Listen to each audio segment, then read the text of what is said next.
Because you've got powerful legs. How'd you get the physique? Was it gym or how'd you get the physique? I've always been. She's actually not got powerful legs.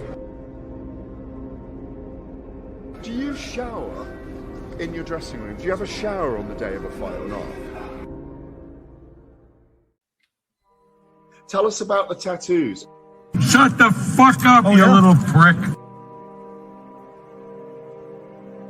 But then I've got the Phoenix. Hey, prick. So I'll take it from Bob every day of the week. Absolute disgrace. That's your knowing or mine. Move him out of here, Darren.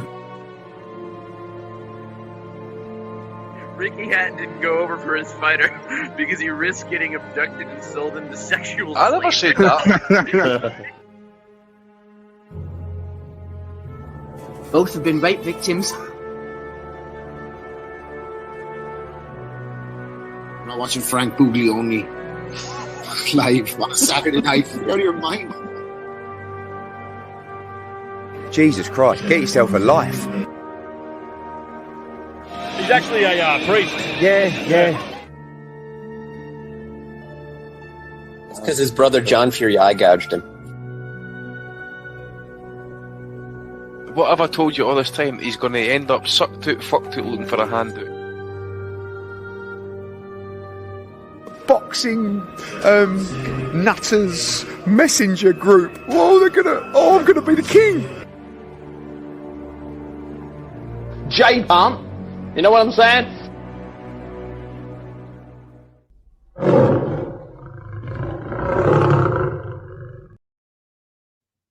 Well, hello everybody and welcome to the 554th edition of the Boxing Asylum Nuthouse podcast. I'm your host Steve Wellings, and joining me on the call we have Andy Patterson and Matty Di Gialinardo, going live on YouTube from 8 o'clock every Sunday evening. The ad-free Patreon RSS feed updates shortly after the show concludes.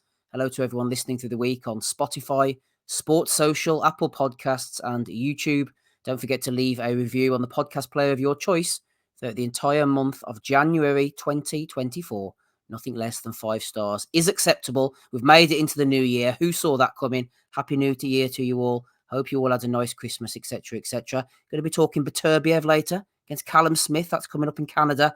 Inoue going back in time. Boxing Day battered Marlon Tapales. Bit of Day of Reckoning chat as well. AJ NGANNOU. Questions, comments, Bellew of the Weeks. Throw in your shit in the chat as well if you want to. Very welcome there, Andy, and especially to you, Matty. Whenever Ismael Barroso was coming into the ring against O'Hara Davis, we'll talk about that one very shortly. I got the little screenshot on the screen there, as you can see. He was doing a little prayer in the corner, as boxers tend to do, and I noticed a ghostly figure in the corner, just over to the right. You can possibly see I circled his face with blue ink. Tony Weeks was there, and I thought, my God, Barroso will be glad to see this guy in the crowd and not in the ring. Little did I know, Matty, that he was to play a part later on. He was to play his part tonight, Mr. Weeks. Phony Weeks. I tell you, Steve, I don't know where we're kicking this show off exactly, but Tony Weeks clearly did not resolve to become a better referee in the new year. He's like, now let's just keep this shit show on the road, man. But yeah, a couple of first-round stoppages there, Steve. One possibly deserved, one not. What a way to kick off the new year, huh? Yeah, well, tell us about I have issues with both stoppages. I'm a bit of a savage, as you know, but even the most passive of boxing fans will say that Virgil Ortiz stopping Frederick Lawson in the first round of their supposed 12-rounder was a little bit early. What was going through Weeks' mind? Someone said that Lawson's eyes were rolling in his head. He waited 5 to 10 seconds before he protested. Seemed to me not an awful lot was landing. It was arms, it was gloves. Ortiz was on top. There's no doubt about that. He had hurt Lawson, but that was an early stoppage, Matty, surely. I thought that was an awfully early stoppage there by Mr. Weeks. Whether he's a little bit gun-shy, whether he just was a little bit tired and wanted to get home or get to the hotel room, I don't know. But that fight could have gone on longer. I think it might have been delaying the inevitable, given that Ortiz did hurt Lawson with a jab, which is what initially sent him into the corner. But it was I don't know. Just come to expect this from Weeks. The difference being, Lawson probably a dead man walking in this one, whereas Barroso obviously wasn't against Raleigh Romero. And yeah. Hopefully this is the last large assignment we get to see Weeks on, because it's just getting a little too common with him. Once upon a time he wasn't one of the worst, but now he is definitely among the worst referees in boxing. Probably time to call it a day.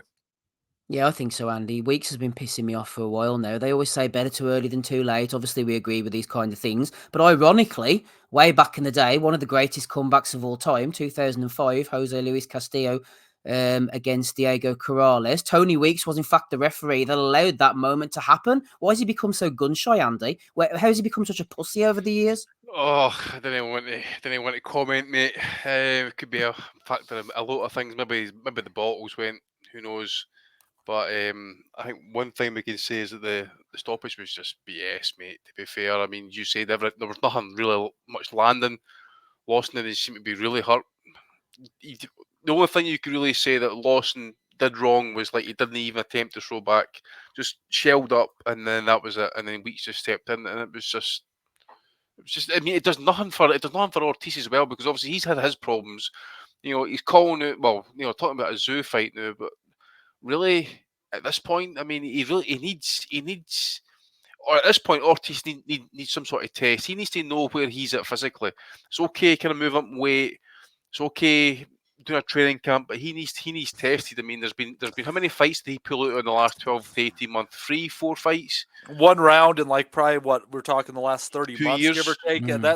That's a Charlo-like effort, my friends. He pulled out against Stanionis, didn't he, because of that unpronounceable disease at least once, maybe twice. But of course, the other time the Stanionis fight didn't happen, Andy, I think Stanionis himself had his appendix removed or something. Yeah. So that didn't help matters. That didn't help matters. But as I say, there has been problems, and there always seem to be on the week that Ortiz had to make the weight. So when he had to start making the cut, start making the sweat, and then that's when it started to fall apart for him.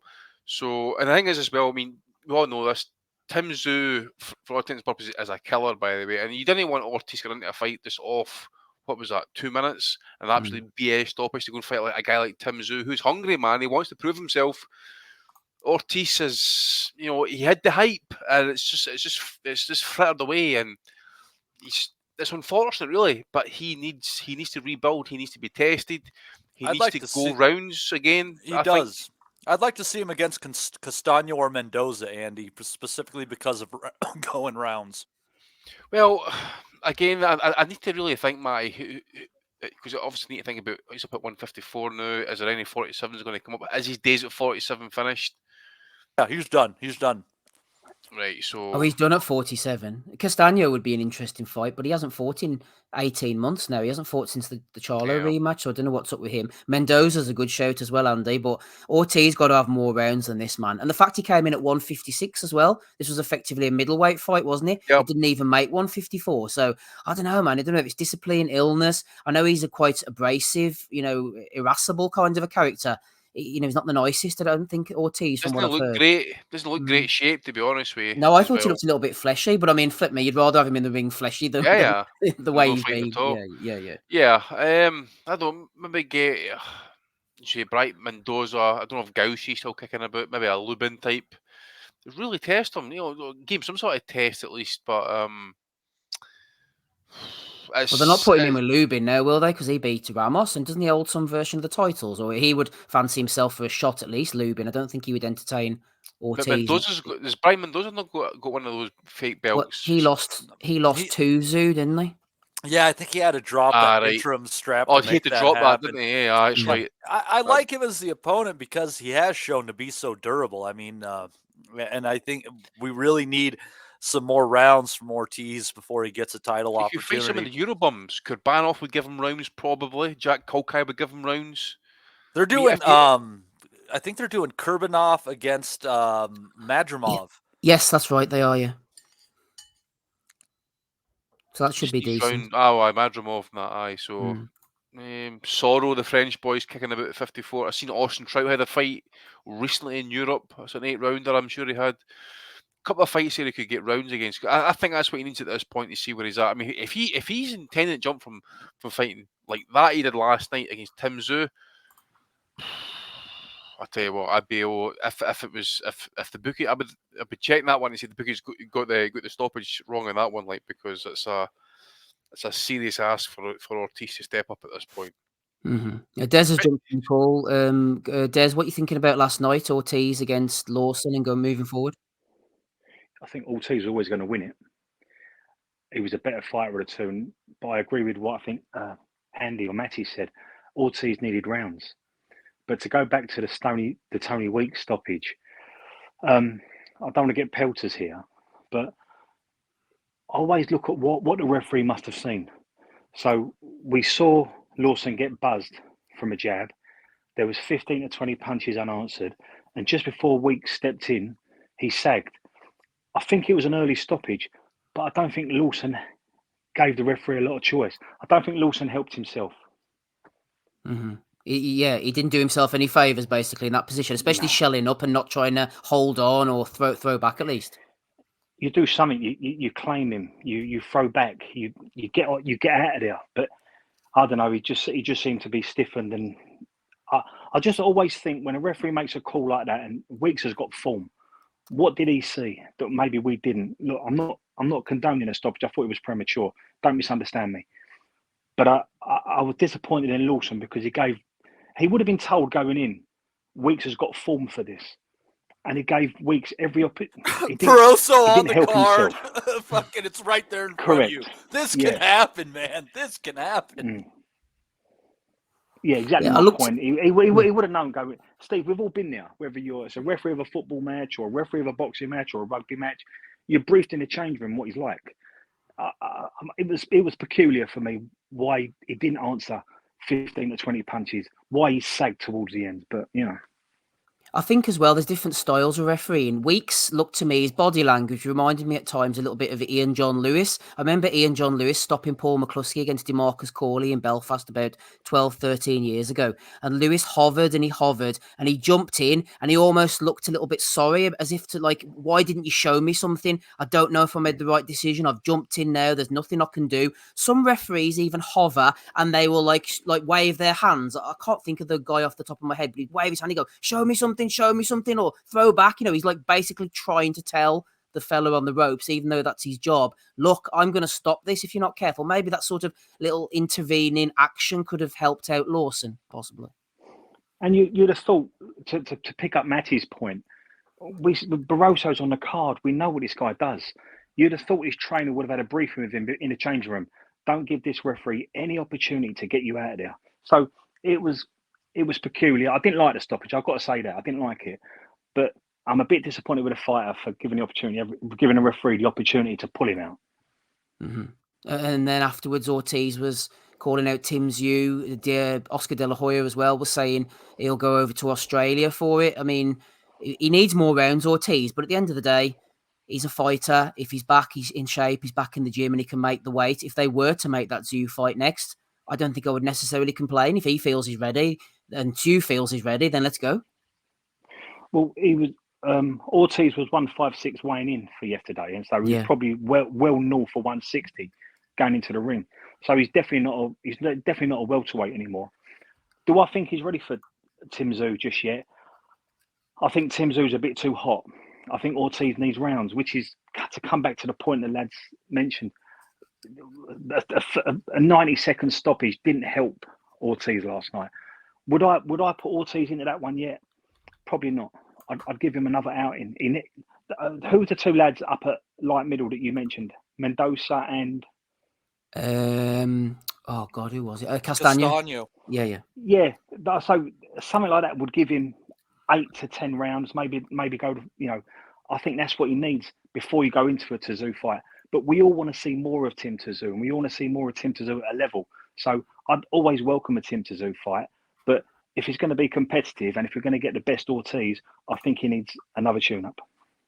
Des, just in case we lose you, what about, we'll transition on to the fight on the undercard, O'Hara Davis against Ismael Barroso. Davis had the physical advantages, I felt. Nice long jab. He's always a bit of a slow starter. Not sure why they told him to come out and be aggressive, put it on the older man. I could understand the theories, but we remember back in the Josh Taylor fight, O'Hara has always struggled to get out the way of a big left hand. You would have thought he'd been better off tucking up behind the jab for the first 2 or 3 rounds, having a look, feel the power, and work his way into the fight from there. That aggressive start didn't suit him. He got caught coming out. Well, you nailed it, Steve. And I can't help but feel really disappointed for O'Hara, because if you look at the 140 division, outside of the top guys, if you was told you've got to go away from home, you've got to fight for an interim title on a new promoted show, I think Ishmael Barroso is the one you'd pick. And that's not to say that he's a walkover. That's not to say that he's a knockover job. And I'm not saying O'Hara's got any type of body of work to stand on. But I remember watching Barroso against Anthony Crolla nearly 8 years ago. And I remember commenting he was an old man then. And Crolla stopped him in 7. And since then, he's had a very medium active career. He's been beaten a few times. He's not pulled up any trees. He's a solid mid-card guy. He's a world-class puncher. He's a fringe world-class guy. But he's someone that O'Hara, if you get your strategies right, your O'Hara's size, his age, and that horrible style O'Hara Davis has got, you're right. He should have gone out there, had a good look at him for 3 or 4 rounds, get a good lead up, and then find his way into the fight. He done the complete opposite. He was naive. I think there's a lot of inexperience in that group, and it really cost O'Hara. Mm-hmm. Matty, not many people will feel sorry for O'Hara, but I mean, tell you what, he lost to Cattrall in October 2018. This is a good 5 years later. He's had about 9-10 wins on the road there to Tyrone McKenna, and you've got Logan Yoon. I remember it was that golden contract as well. Going to fight Lewis Ritson, supposed to fight Barroso before, the visa problems and all. He has worked his way back into contention. It just goes to show the tough life of a boxer, and then he gets absolutely iced in under 3 minutes, man. And now his career's back on Skid Row. You got to feel slightly sorry for him, Matty. Well, I guess in the sense that, as you know, the time has proven, time and time again, it's been proven for him now, is that he's just outside of title level. That's just where he is. He's, probably, definitely a British champion level, probably European champion, obviously, but just a little bit shy of that world-class level. And you got to give it to the old man Barroso. Something I noticed, Steve, I don't know if you picked up on this, but the size of that guy's biceps. I mean, he's a big man for the weight. He's physically imposing. And about 20 seconds into the fight, Barroso landed just kind of a cuffing left hand, not anywhere clean or anything like that. And it visibly moved Davies back. So this guy, he is just a physically big, tough, hard punching SOB. And you got to give it to him. Real quick victory for him. He's back in the title picture. Davies kind of knows where he's at now, and Barroso probably is just outside of that too. They're probably sitting in the same kind of place. Josh Taylor put him in his place, baby. He told him what position he was at, and Barroso just put him back there. Yeah, exactly. Woo! So, but it was a good job on Barroso's part. I know you weren't exactly keen on the stoppage, Steve, but every time that he touched Davies, he was moving him. So I don't think that was going to go any further. And there was a whole lot more to choose from than the Ortiz fight there. It was quite the performance by Barroso there. He's a heck of an interesting fighter. The shrunken head that he is, he kind of looks like Mussolini with hair. He looks like the kind of guy that more vicious. Looks like the kind of guy that you might get like an Amazonian ayahuasca ceremony from. He looks like the old grandpa that would tell you what it was like when the fascist rebels came into his communist country. But anyways, interesting guy, great fighter for what he's worth. I mean, he doesn't fight often enough, shamefully, but Barroso, just one of those characters in boxing. Him and his big fucking ears and his big left hand. You gotta love him. Mm-hmm. Andy, talk to me about the stoppage. We were talking about this off air. Davis against Barroso. He got badly hurt. He got dropped twice. He wasn't in a good place. We all know that. It was a eliminator, interim title, whatever the hell it was. The referee said to him, "Look at me." He looked at him. He says, "Put your hands up." His hands went straight up to his head. "Look at me." Looked at him again. Then he waved it off. He seemed to respond to him as well, didn't he? I'm sure Davis responded to him. Yeah. That's a winner from Joe Kennedy right there, Steve. Barroso looks like a fair trade coffee farmer. that almost makes up. That almost makes up for him convincing me instead of just betting Barroso to bet Barroso by decision. That almost makes up for it, Joe. Almost. Go ahead, Andy. Yeah, so he's, as I say, I mean, the referee's staring right at his eyes. I mean, that's the one thing he does. He's keeping his eye on him at all times. He's asking the questions. You say it ran exactly how you said it went. I can only assume that he just was not fully focused, and the eyes were darting all over the place. And as I say, it's obviously from the camera angle that I seen, you wouldn't really get a good look at his eyes. You know, you see the angle from behind the referee. You see him verbally answering back to the ref, and the ref is constantly looking at him. It's got to be something to do with the eyes. As I say, it harps back to the time about the Howard Foster stoppage by George Groves and Carol Froch. He was gone apparently. The eyes were gone.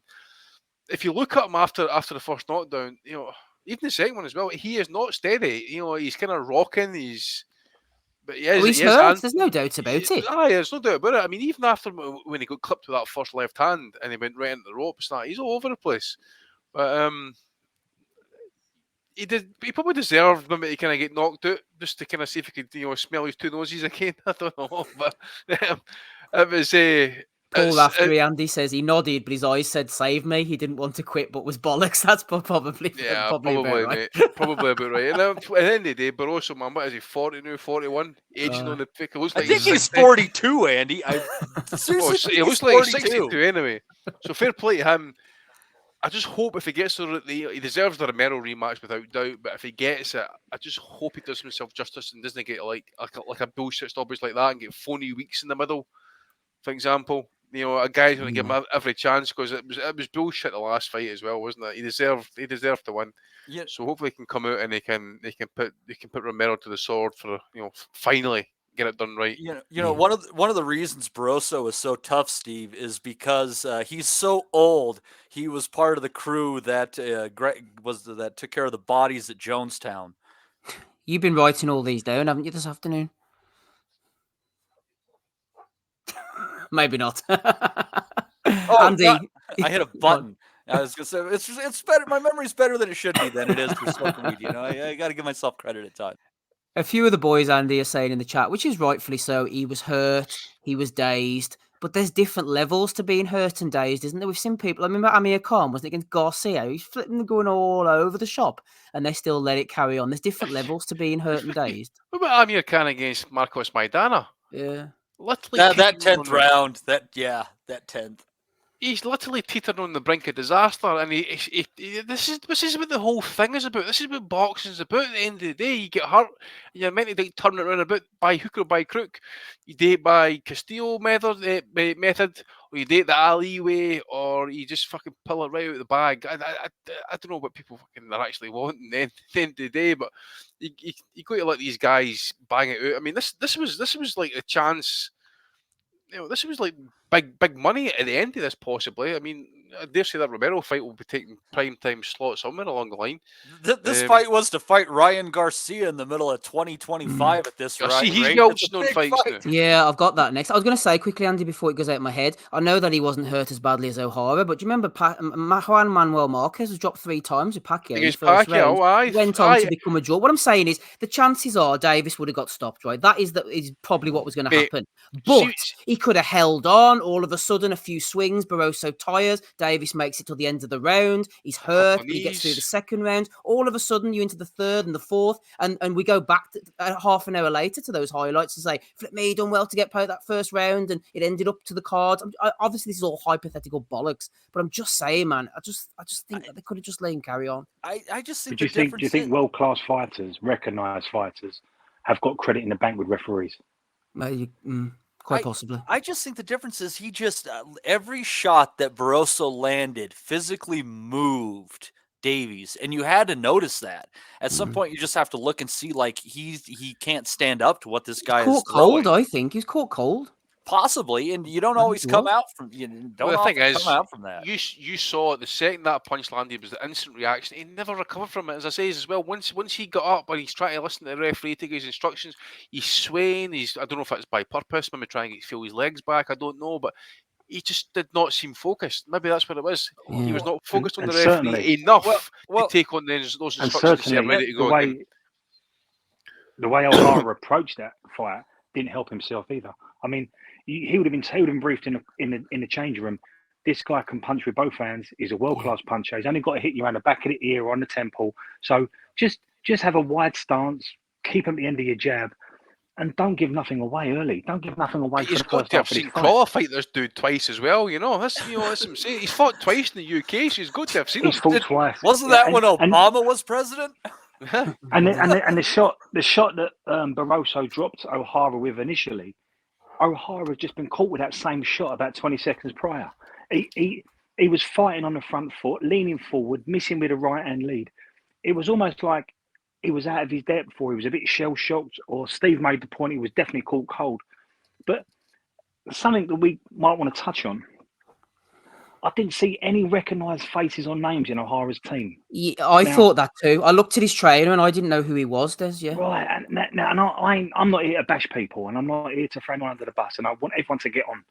But when you're fighting in America for an or a version of a world title, however you want to phrase it, you need some sort of experience in that group. Not making weight or getting you fit, because that's done by your trainer. That's pretty easy. But you need someone in that last week of camp to make sure that liberties ain't taken, make sure that you don't do things wrong, or make sure people don't step on your toes, make sure that on fight night, on the day of the fight, everything's how it should be, and you're completely remote from any problems that might occur, so that when you get in that ring, you're the best version of you. But I didn't see any experience in that group. And, you talk about guys like Ben Davison. When he had the big Fury and Wilder fight, he brought in a Freddie Roach and a Ricky Hatton. We've seen James Cook come into corners for Tundi. We've seen Chris Sanagar come into corners for British title fights. Who else have we seen recently? There's always going to be Shane McGuigan always brings in a Jimmy Tibbs, or used to, and then before that it was Jerry Story. Mm-hmm. So I'm just wondering, why did they go out there in such a big fight for such a big opportunity in a fight that I always think was winnable, with absolutely no experience in their team? Well, they went out with no experience in the team. They went out before and there was visa problems. He didn't learn, as you said, from the first left hand that nearly landed, because the same punch then caught him and hurt him. And then he didn't show enough to the referee or have enough experience to get through the count. It's a low IQ performance, Andy, all over, I think. True, but I also believe, I believe, like also like what Des is saying there, it's coming down to money at the end of the day. He's made cutbacks. I mean, I don't know how much the last camp would have cost him, because obviously the fight got postponed. It took him 5 years to get to this point, Andy. If you can't spend now, but I mean, he was meant to have that fight like 6 weeks previously. Yeah, so what's he done there in terms of finances, training camp, sparring partners, having a team involved? Maybe even had the flights and hotel booked and got denied at the last minute. So he decided, right, okay, this time around I need to make. And everybody's doing it. Doesn't matter what realm you're in, everybody's making cutbacks. So I think he spent too much over Christmas. Well, yeah, that mate. He's had to pay for his two noses to get replaced. Michael McAwee. Go ahead, No, sorry, mate. Go on. No, I was just going to say quickly, Michael McAwee's thrown in a tenner. He says £10 for O'Hara, the most unliked fighter until Eddie chucked him under the bus for fear of Liverpool and the Smith brothers. Go ahead there, Des. No, but also there's something else I didn't like. I always look at the psychology of a fighter and what makes him tick. Last week, O'Hara was putting up tweets, from Hackney to Las Vegas, and he's got a picture of him in the hotel foyer, almost like I've achieved it, I've arrived. And then last night he was putting up pictures of him with Oscar De La Hoya, and I've come for a long way and I'm now in Vegas. And sometimes you need that experienced head to pull him to one side and say, put your phone down. You ain't won nothing yet. Just being here isn't the achievement. Go and win the fight, then we'll take all the photos you want and you can throw out all the slogans you like. But as it is, you've not won nothing until you beat this kid. And I just get the impression that, and I might be wrong, but for O'Hara and that inexperienced team, just being out there, just being involved with Oscar De La Hoya, that might have been enough. Yeah, I think you're right, actually, Des, because Michael Thompson put something there. He said, I'm not really a fan of his, but how embarrassing for OD on his US debut for Golden Boy. You're right. But DAZN was sort of building up beforehand. Oh, the Oscars just signed O'Hara Davis. He's a brand new signing, and they were interviewing him. And if he wins tonight, he's going to go on and fight for this. It felt like it had all been worked out already. And sort of, you know, and you say something and then you feel like you've achieved it before you actually have. I think you're right. You put the phone down, get on with it. I think they'd maybe cashed in their check before, you know, I can't finish that analogy, but you get what I'm saying here. But can you see how an older head, look, there's a place for new bodies, for new intellect, there's a place for young minds. I'm not saying there's not. But can you see when you get an opportunity like that, when you're in a foreign country fighting for a new promoter against a world-class puncher who's been around, you need experience in that group. And things like having your picture taken and talking about, I'm here in Vegas, what an achievement, and I'm now boxing for one of my heroes. I kind of think you might be taking your eye off the ball here because the job is to beat this kid. Yeah, absolutely. Good point. Michael Thompson again, before we come to Joe, he says, thought the same for Sonny on his last fight week, spent most of his time on Twitter arguing constantly. No arguing from Joe. He's jumped on the call. The Rick Glazer Appreciation Society. Good evening, Joe. How are you? All right, not too Good, bad. mate. What are you thinking?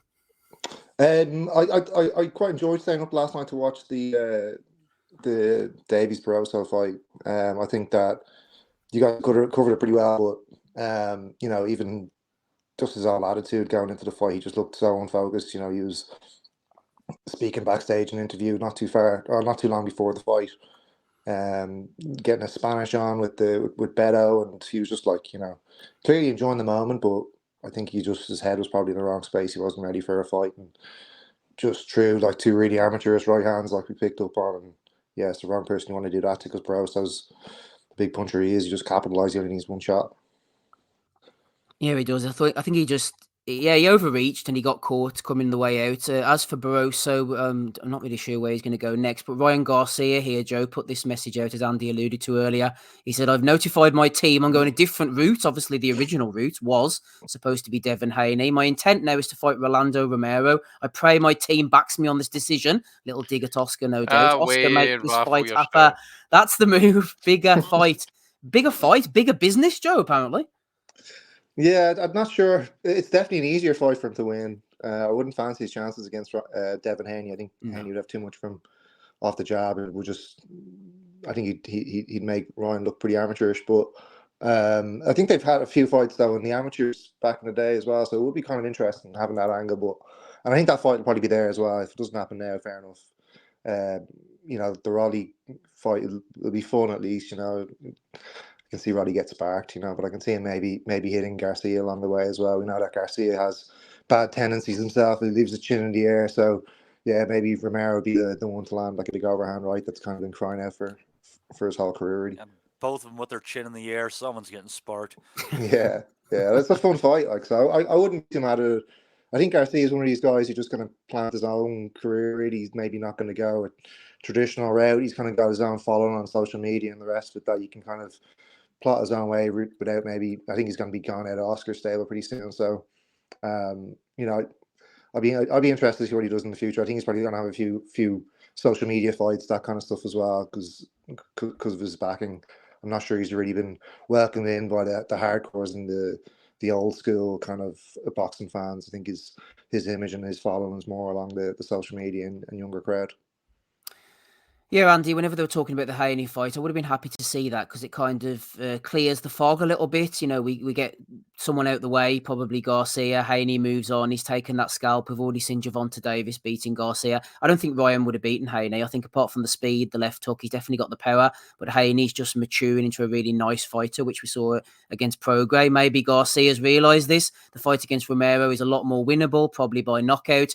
He's probably just taking stock after Duarte and saying, you know what, I maybe don't need to just jump into the Haney fight just so quickly, even though that's not the right move for the fans, probably for his career, getting another fight out the way, getting rid of Oscar, then he can negotiate with Haney on his own. Kind of makes sense, really.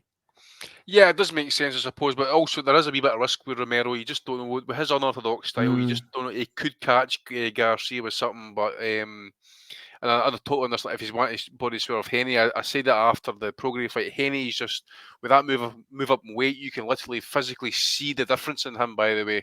It's going to be beneficial to him going up. I think he even weighed potentially near middleweight after 24-hour rehydration.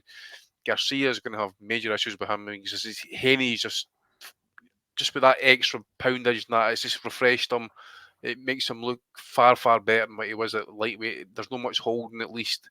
So it's probably as the wiser move. But I wouldn't say as well Romero is a safer option, to be fair, because as I say, if I wasn't impressed with Garcia's last fight, and I say if he is sloppy, does his defence is a bit leaky. Romero is unorthodox and he could catch him with something. So no, a gimme fight, to be honest with you. It could be pretty decent, though. It could be pretty decent. Hamed says Steve Wellings is like Eddie Hearn. Yep, I often think that as well, to be honest with you. Steve, can I quickly mention the boxing from last weekend? I know absolutely. The big Vito Mielnicki show in Prudential Centre in Newark. Yes.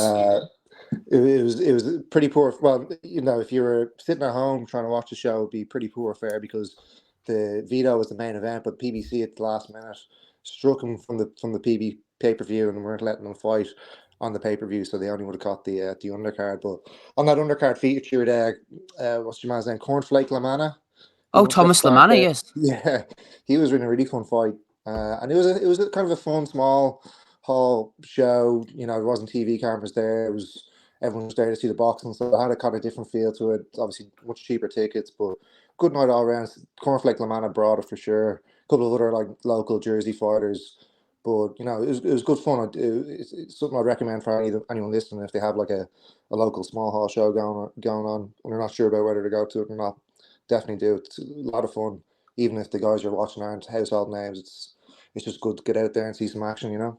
Oh yeah, I love a bit of a Cornflake Lamanna reference. Do you think he would put up a good fight against Virgil Ortiz, Joe? Maybe he could be the person we need to take him those rounds, although maybe on previous form, maybe not.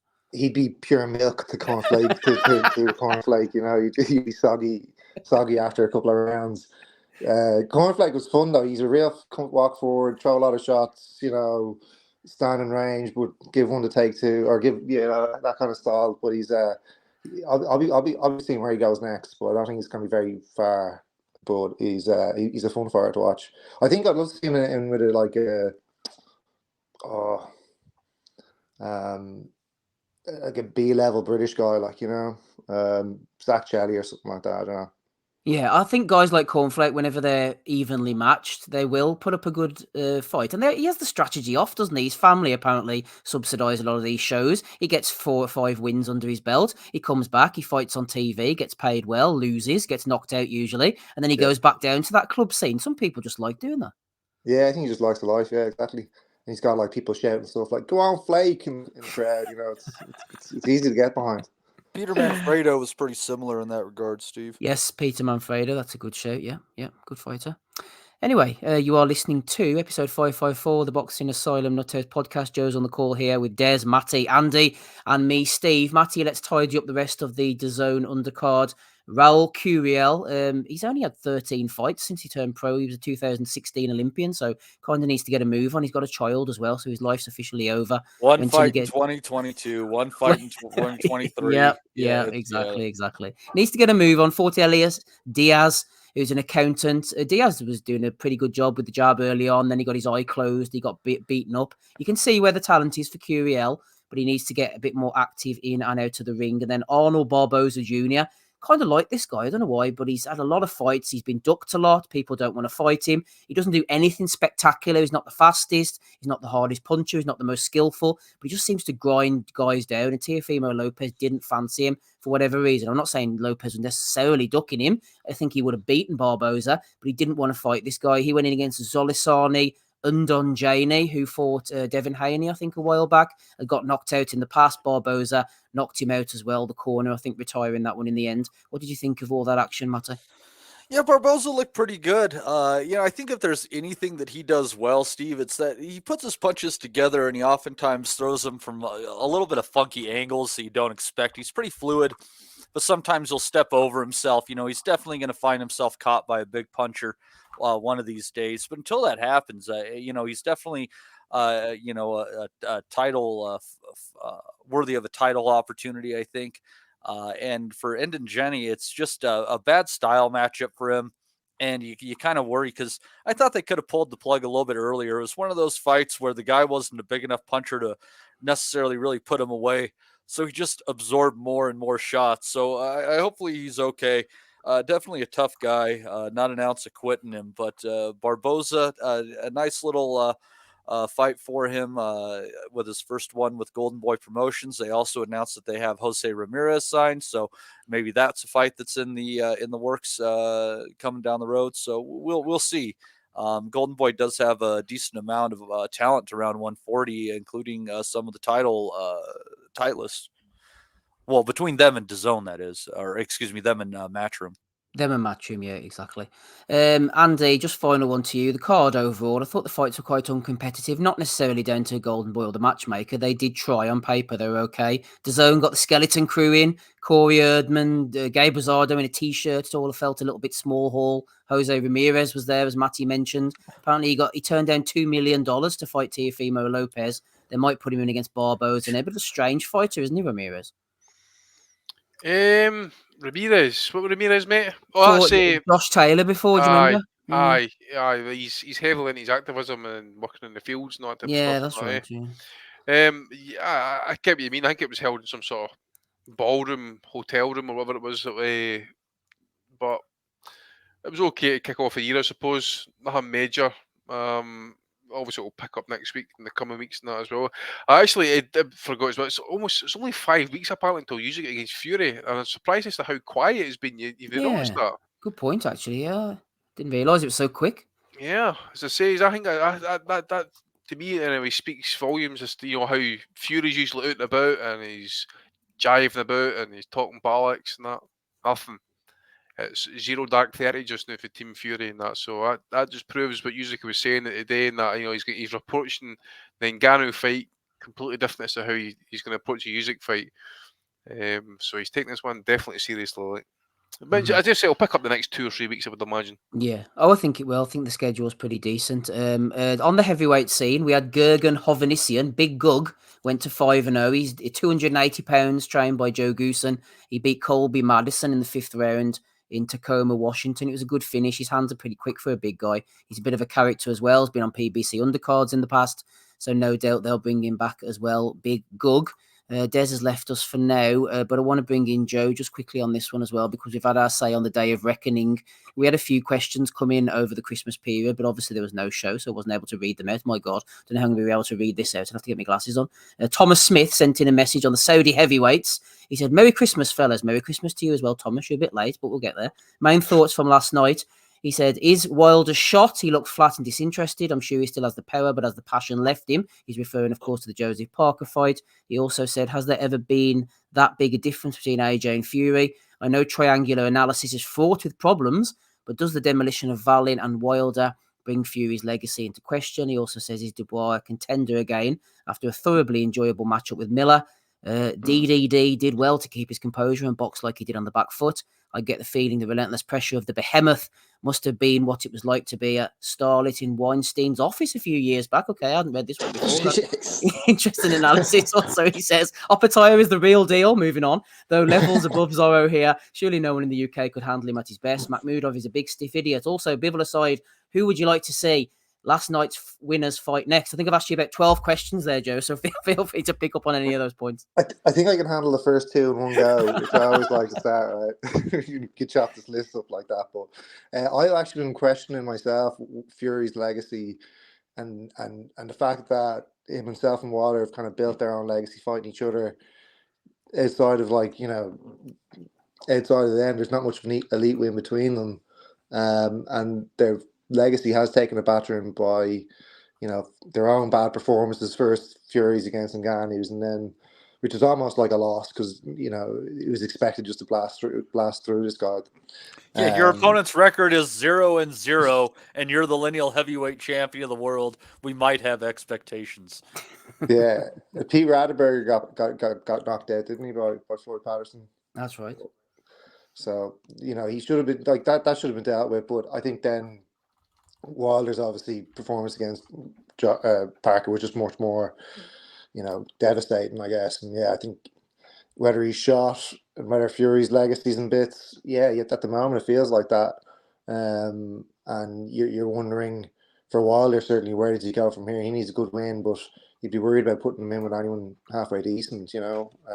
They were saying in the chat something about rumors of him Wilder versus Zhang. Zhang, I think that's a terrible fight for him, man. I think Zhang would beat him. Yeah. Yeah, I think Zhang would be a lot of problems for himself, and most heavyweights in the division, I think, would have big issues with Zhang. But yeah, I think I'm not sure about all about it. I think Fury definitely has a good performance against Usyk, but at the moment I'm swaying towards Usyk in that fight.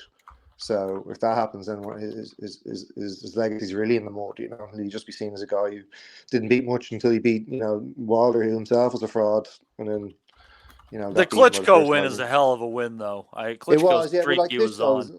Yeah, he was on an age as well. Klitschko, I know he had a good performance against AJ after that, but I don't know, it's not a prime Klitschko, and it was also a dirt fight as well. It wasn't exactly going out there and, you know, it was more like a grab and run title fight than, you know, going there and knocking out or really putting it on a champion. You know, he hardly landed many flush shots in that fight. You know, I just kept Klitschko's work rate down.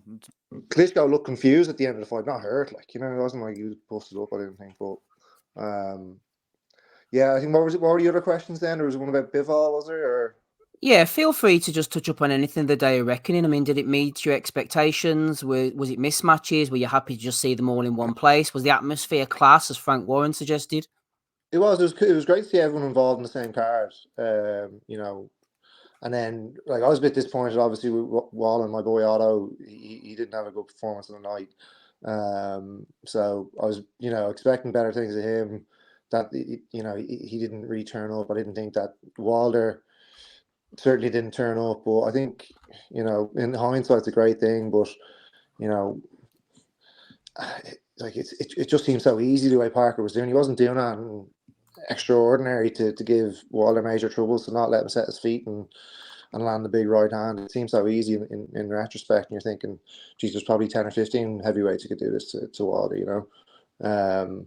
I think that the Bivol fight was a bit disappointing. You know, that's what Bivol does. I definitely wasn't going to bet on him to get the stoppage. He's just a death tax and Bivol points, you know. But I think the only fight really for him next is the BETERBIEV fight, and apparently the Saudis are pretty hot on that. So I'll take whatever has to come before that to get that fight, because I think that's a really good fight. Really. Do you think he should have put his foot down, as our friend Eamon suggested on the Inoue call, Joe, and got rid of Lyndon Arthur and stop pissing about?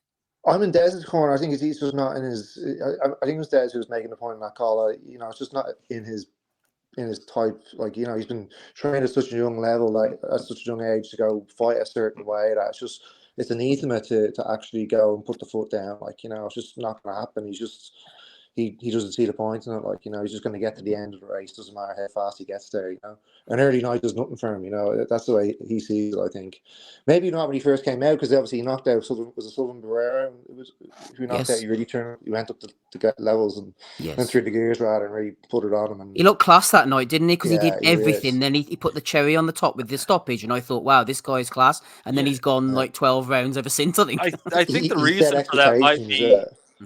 I think the reason for that might be that Barrera, I mean, with that deep Cuban background, it's shit that Bivol had seen so many times. So it was just a rinse, wash, repeat for him. It's like, oh, Cuban, okay, we got this.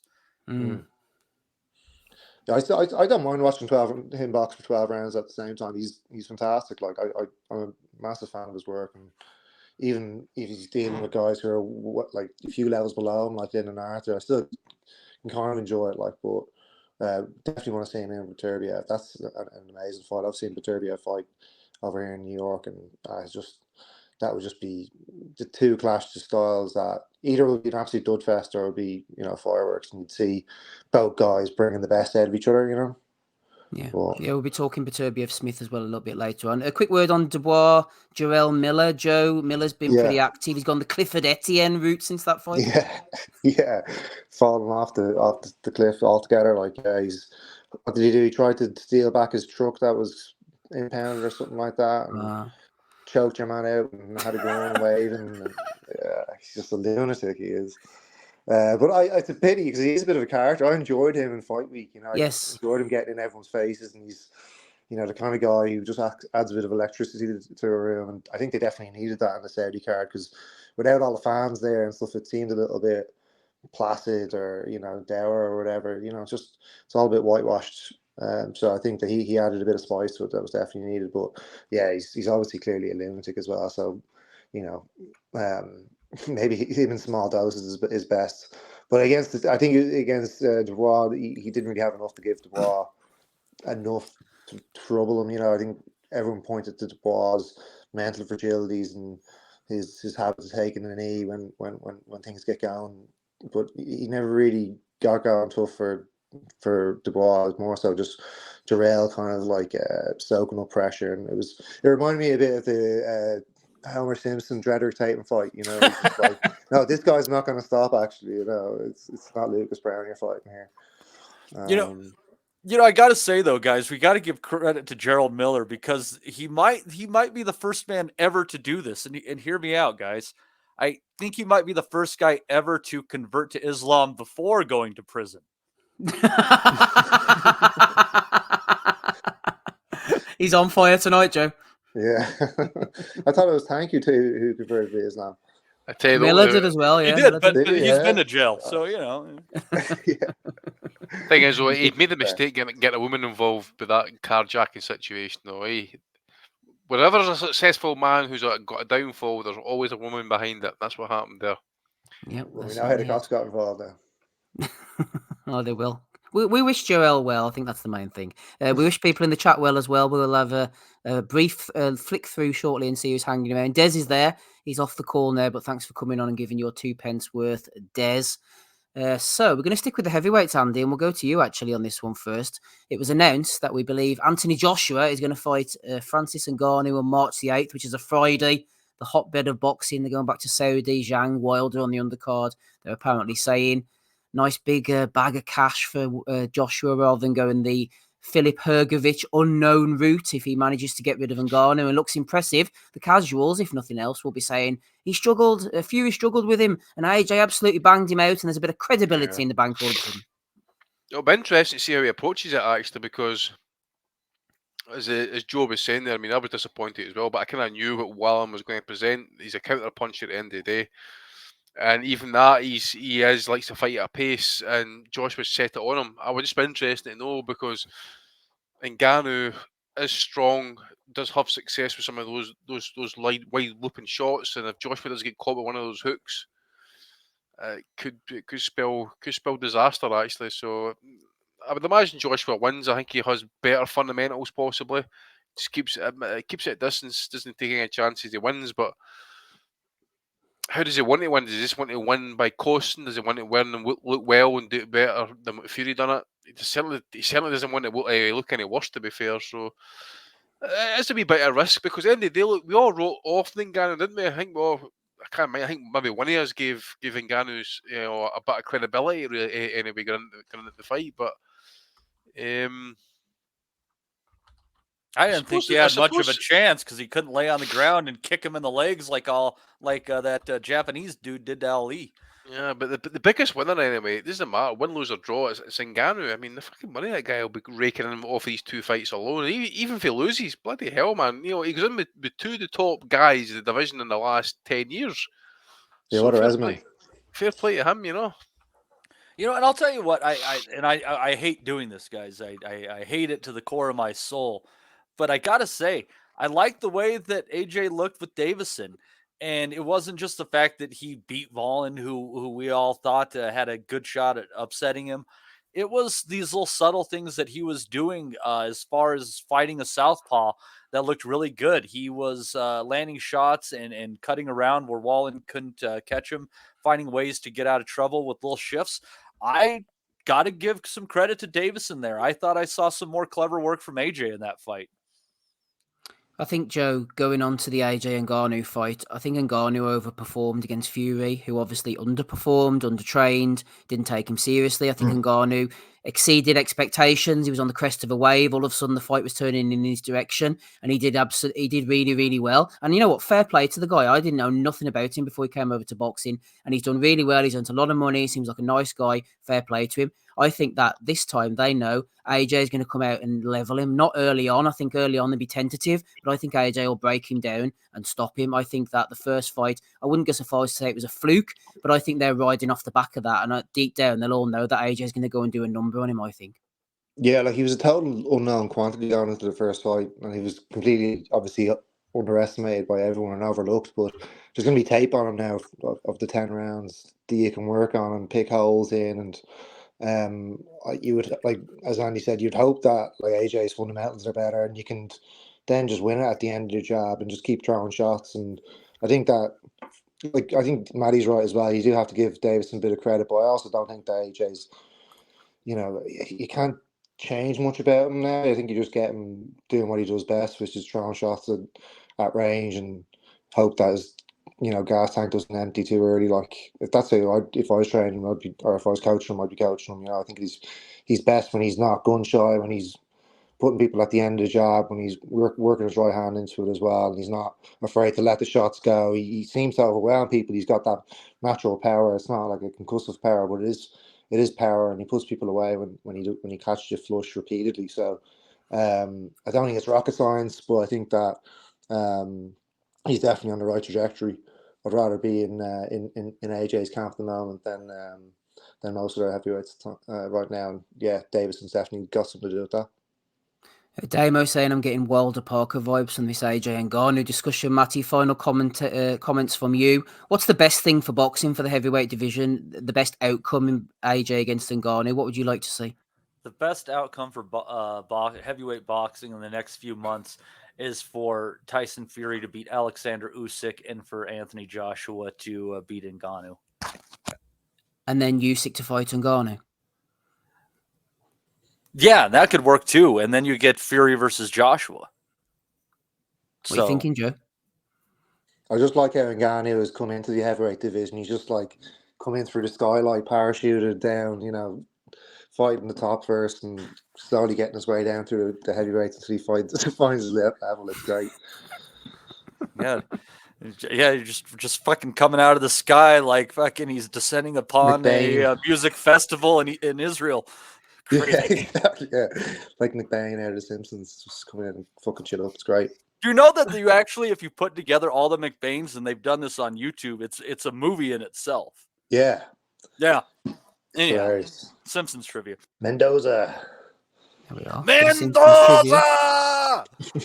G Poker says Fury always looks shite but gets the wins. You watch Fury and he looks pretty beatable, but in the ring he manages to get there. His best performances were Hammer, Wilder 2, and Klitschko, says G Poker. So there you go. Number one says give the video a like for Christ's sake. He's a good man, Steve. I'm not sure about that, but give us a like anyway if you can. Well, at least Andy is. And Andy is a good man. I'm a piece of shit. You and your goats. Andy is all right. He's all goat right. Update, Matty. The three-legged goat, as we know, is no more, which left two. Mama goat, Mabel, R.I.P. last week. She went. There's only one left now, Matty. Had to bed her out with straw today. Look after her as best as I could. Two goats down, only one left. Are you going to replace... Any goats, Steve? They're all goats, technically speaking, I suppose. Are you going to replace the deceased goat, Steve? Not right now. I'm too raw, Matty, to be honest with you. I don't think so. It's hard to make yourself love again, isn't it, Steve? Yeah. Absolutely, especially when they're on four legs. But yes, RIP. Mabel is no longer with us, so we're down to one goat. Anyway, people don't come here to listen to that. We'll have a look through the chat, and then after that, we'll go to Andy to talk about Inoue to Parles over Christmas. First of all, let's see who's floating about. Johnny's here. Johnny Horsecock Nelson, Mark Stanton, Chris Butler, Hamed, EK Tran, Snoop Bob, Michael Thompson, David Palmer, G Poker, number one. Ames was here earlier as well. Captain Casual's here. Harvey Price Boxing returns. We've got the Juice just scrolling up. MB Des is in the chat as well. Let's see if we've got anybody else just before we go. Jason Chukwu came in. He said, "See you lot later." It freaked him out for being in here too early. Yeah, that was weird. It fucked with my day a little bit. I know it was, wasn't it? You thought the clocks had gone forward. He thought the clocks had changed. No shout to Rapping Rob Kelly. No sign of Rapping Rob Kelly just yet. And Mike Hunt is there as well, though, so that gives us all hope. Andy, Inoue against Tapales was on over Christmas. You can go back if anybody wants to and listen to the post-fight pod that we did on that fight. We thought that Tapales would maybe go early. I think it was only his toughness that kept him in it. He landed a few shots. He got stuck in. He landed the right hook. Inoue's beatable. He got hit a few times in boxing. Shocker. I thought Inoue looked absolutely class, to be honest. Put his shots together lovely. Took a few as well in return. Said he's not going to move up anymore. We expect him to fight Luis Neri in a May time. I just thought he looked brilliant, unifying the belts all in one go as well. What more can you say about this guy? Not much really, mate. He's at the peak of his powers just now. To be fair, I think Tapale's done as well as what he could. I think over the first half of the fight, especially the first 5-6 rounds, he kind of kept Inoue at pretty much at arm's length, but you could see as the fight kind of gradually got into the latter half, Inoue's cutting the distance down, just gradually picking him apart and then knocked him out. It's just par for the course at this point. Again, you're looking for challengers. You're looking for someone who can maybe test him. I don't think it's there yet. I think we're going to have to wait and see this guy on the slide before we start seeing him maybe, having to answer real questions, because at the minute, everything about him, foot movement, speed and power, it's all there. It's the full package, and it's going to take a hell of a fighter. It's possibly even a venture up to featherweight, possibly it's going to maybe beat him. I don't know. But at this point now, let's just enjoy him, because he is between him, Crawford, at this point, I think in terms of the kind of lower weight classes, than maybe like Jesse Rodriguez, there's nobody better at this point in that, the lower weight classes, than these 2-3 guys, and that, to be fair, because it's just there's really is. I'm just kind of like quickly glancing through the rankings. There's nothing really there that can put asses on the seats and that. And as I said, Inoue, I think I heard maybe the part of the podcast, Steve, and that as well. I think maybe the question was asked, why is he not traveling? Doesn't need to travel. Does not need to travel. He is the champion. He is the man. He is he's a number one.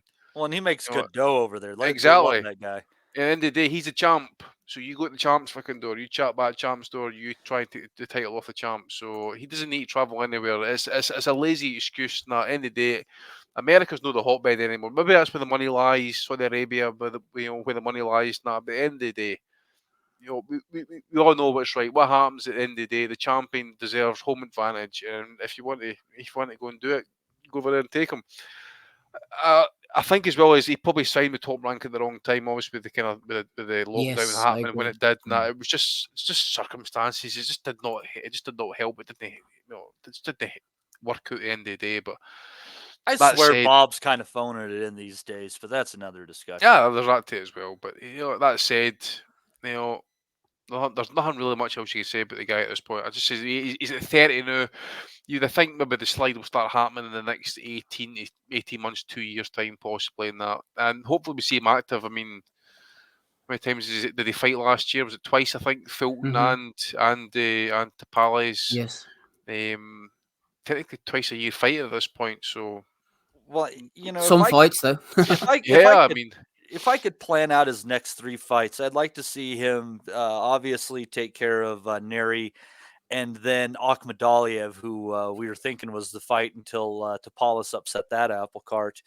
And then I'd love to see him test the waters at 126, or more so jump in, because I think it's supposed to happen eventually. But Ray Vargas against Omar Figueroa, I do expect Figueroa to win that fight. And I'll tell you what, it would be interesting to see Neri against big. What's that? You said Brandon. Omar Figueroa? Brandon. Sorry. So and Figueroa against Inoue. I mean, that's interesting because Figueroa is just such a big, imposing guy, and you're coming up in weight, and you wonder, when is it a little bit too much? And it's you wonder if Figueroa can't find a way to get to Inoue and stop that train, or if maybe we're looking at a Pacquiao versus Margarito moment for Inoue. You never know. You just wonder as well as if Inoue is going to stay at 126. I would surmise he would probably just take out his mandatory sort of with Luis Neri, Akhmadaliev, and Sam Goodman. He said he is. He said he's staying at 122, didn't he? He said he was going to ease it, grow into the weight or something as EK transfers. Then Neo will stay at 122 for 2024. It will be size, I think, Andy, that will beat him eventually, but he is staying at that weight. Well, then I think that'd be the 3 fights I would like to see him probably take then at this point, because he's unified the division. That's the 3 closest challengers at this point. He's beat Fulton. I'm not too sure about this guy, Picasso, Dovon, and Casimiro's had his chance in that as well. So I think Ahmad have Goodman and Neri, who again Neri's had his chances in that as well. He's failed drugs tests, he's failed weights, he's been knocked out. He still gets opportunities. It's exciting though, isn't it? Because he can punch. That's why he gets opportunities. I think he had that fight with Hovhannissian, which kind of rehabilitated him a little bit. Yeah, but he's got nothing for Inoue though, to be fair, mate.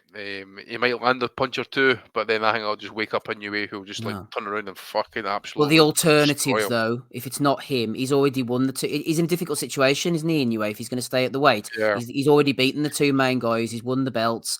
It's only going to be a step down. It's only going to be risk from here. So at least someone like Neri, like I said, he's exciting. He's a puncher. It brings a little element of risk, because otherwise you could end up just going into apathetic fights. Yeah, and I wonder as well as maybe the Aussies might pay as well for him to go over to Australia and fight Sam Goodman. You just wouldn't be against that. That's a good fight as well. Yeah.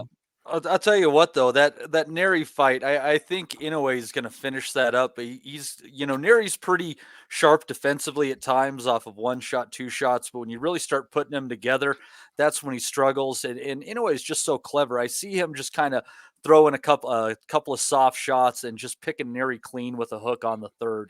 That's how I see that one ending, is just on a very specific combination for some reason. I actually think MJ could give him some trouble as well.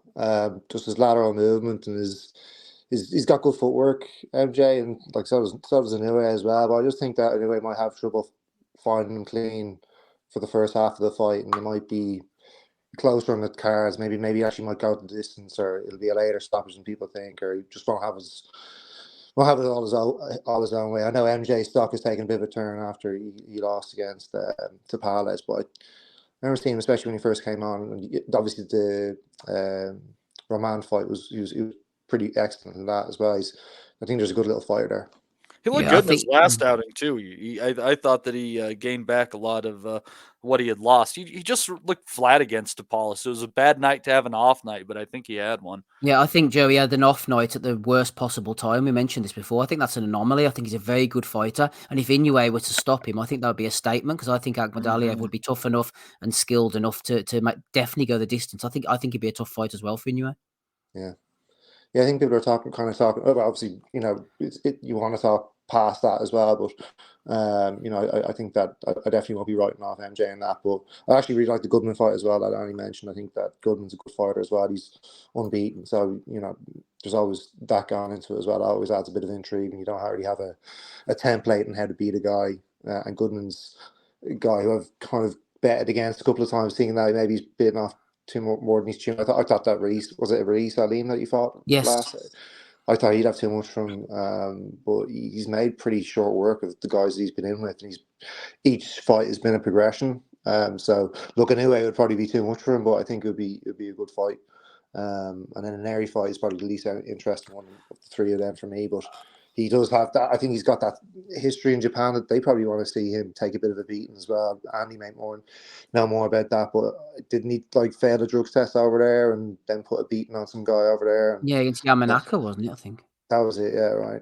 I just don't think Goodman's enough of a puncher. I think that, it's one of those things where he's a good fighter, and like that Alim win, that's a good win, and that was a pretty fun fight if I recall for some reason. But I just think it's one of those situations where a non-puncher fights like a puncher, and that's a bad guy to do it against in a way. Yeah, against the Inoue it is definitely. Andy, sticking with the Japanese theme, Kazuto Ioka got a 7th round stoppage win, WBA super flyweight title against Josba Perez, a Venezuelan who came over. Feel free to speak about that fight, but also the situation surrounding that fight. There was talk for a good few months that Ioka was going to fight against Juan Francisco Estrada, who's becoming one of my sort of nuisance fighters. I think this guy is grossly inactive, man. His career is absolutely slipping through his fingers. Estrada needs to get his finger out of his hole and get back fighting in the ring, because he should have been in on New Year's Day against Ioka, not Perez. Yeah, as I say, I'm just trying to think. Actually, was there no really some talk about a Gonzalez 4 fight happening between him and Estrada? There's a lot of rumors going around with Estrada. It's hard to get a hold. One was that he couldn't make 115 anymore, and he was going up to 118. The other was the quadrilogy with Chocolatito. Then you also had things stemming from him calling out Bam or from Bam calling him out after his fight as well. So there's a lot of rumors going around with Estrada, but he's been out of the ring for over a year. Fuck, who knows? And before that, he was out of the ring again, wasn't he? I think he had a couple of fights in quick succession. The Gonzalez third fight and a fight in the September. I'm remembering this off the top of my head. And before that, Matty maybe hadn't fought for 14 months. So there's long spells of inactivity. Which is a shame because he was definitely a pound-for-pound fighter, but you almost have to consider him, he's at least inactive, if not semi-retired right now. Yeah. You just wonder as well as what's Estrada's financial demands and that as well. You know, is it just about the money? I mean, he's mid-30s now, early 30s minimum, so he would be well paid, I would imagine, if he went to Japan. But you know, you just never know if Estrada's maybe potentially priced himself out of it as well. Mm-hmm. And what about Ioka himself? I mean, he's got some left hook. He's retired, didn't he? I think about 4 or 5 years ago, and he's still going. Yeah, he's still going as well. He's he done pretty well. He stopped the guy down, pounded him, dropped him 3 or 4 times. I think that might be one of his. Trying to think now. Actually, I think it was his first knockout in quite a number of years actually as well. Just when you think about it.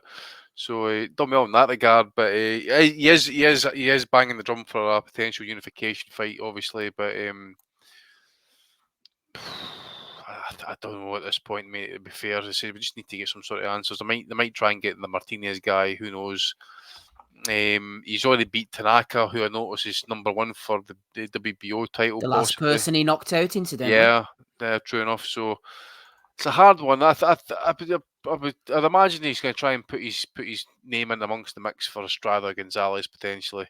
I don't know if he even coming down in the weights of potential, but he's it looks like the NUA fight's passed him by now as well. He's not going to go up 2 weight divisions and take that beat down, is he? So maybe go up and fight the brother. I don't know, or the cousin. I don't know, but he done pretty well at least. Not as I say, his options are kind of limited though. As I say, it depends what Estrada's want to do. Which, personally speaking, I think he's priced himself out. I mean, there was talk about, I don't know if I'm right here. I don't want to count people's pockets, but Rodriguez apparently got 400,000 to fight Edwards apparently. Ooh. So if that's what Rodriguez is earning, right? What's the guys like Estrada and Chocolatito earning, who've been the poster childs for the division for the last decade? You're talking $800,000, $1 million minimum, possibly, maybe slightly higher than that. Yeah, as I say, I think the only fight that really kind of like would move the needle in terms of money would probably be the Gonzalez fight, but I think he would get well paid to go to Japan, Estrada. But again, it depends what he's asking for at the end of the day and that as well. Lovely stuff. We love a Japanese fight here. I have put the question up on the screen. BETERBIEV versus Smith. Who you got and how that fight is coming up next weekend in Canada. Before we go on to the main event though, Matty, we'll have a quick look over the undercard. See who's floating about there. See Jason Maloney, the Australian assassin, WBO World Bantamweight titles on the line against Saul Sanchez. We have Aussie's Rowan Murdoch.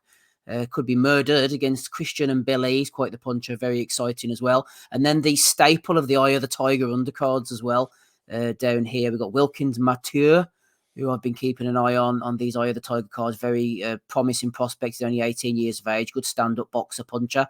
Mehmet Ünal, I think he was a Turkish representative. I think I saw him on one of those cards, and I thought he looked pretty mean, if I recall. He's not the greatest Ünal. He's quite easy to hit. They put him in with a couple of Argentinians, and they found him quite easy to hit. Christopher Guerrero as well. I thought he lost one of his fights. If it's the same guy I'm thinking of, he's on the undercard. Imam Kaitev is getting in against Rodolfo Gomez. He's a puncher. Kaitev comes to fight. He's a real exciting Eastern European. Shame they didn't get Jean Arobio on. He's a Colombian puncher who's based in Canada as well, who sometimes appears on these cards. What are you thinking, though? I think Billy's probably the pick of the undercard. I'm at a fucking UN meeting. Who are you looking forward to seeing? I honestly want to see Billy, obviously, and see his progression. I think this probably another walkover fight for him, but we shall see. You never know. Stranger things have happened. It's just PVC occupies so much of that 168-pound talent, Steve. It just seems like a guy like M. Billy is going to be kept at arm's length when he would probably mix in with the bunch so well, and that's a shame. I think Sal Sanchez is a live underdog against Maloney. If you kind of take a look at him and the people he's faced, he's got a good resume under his belt, all things considered, and I think he might surprise the Australian on this card. So for me, that'd be what to look at. But again, you're right. There's all sorts of prospects on these cards, and it's almost difficult to keep track of all of them because they have so many different people that have immigrated to the Montreal area, or at least are boxing out of there for so many countries, and yeah, it's just becoming a melting pot. And I think, now we're seeing the beginning of it, but I think these Eye of the Tiger cards over the next few years could end up having some very exciting fights between up and coming talent. Have you ever thought of emigrating up north to Canada, Matty? Let's see how November goes, and I'll talk to you then. Fair enough. I lived in Toronto for a bit, and I'd say don't go there in the winter. Oh, really?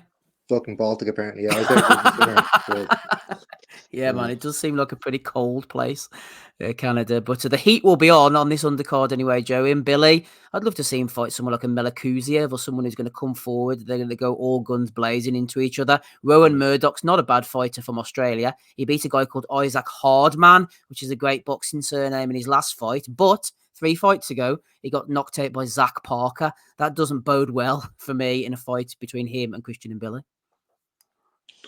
Yeah, and Billy's pretty mean himself. I think he'd be a problem for most of the 168 guys, and that's probably why he's not getting most of the shots than anyone else. He's kind of a low risk, high risk, low reward guy for the moment, but he'll work his way into a shot, I'm sure. And has he had a shot before, or is he maybe? No, he's still working his way up. 25-0, 21 knockouts. Yeah. He's 28 years of age. He's absolutely in his prime now. They've kept him active, but as Matty said, with the belts and Canelo and that, the sanctioning bodies are going to have to force something through for this guy soon. Yeah.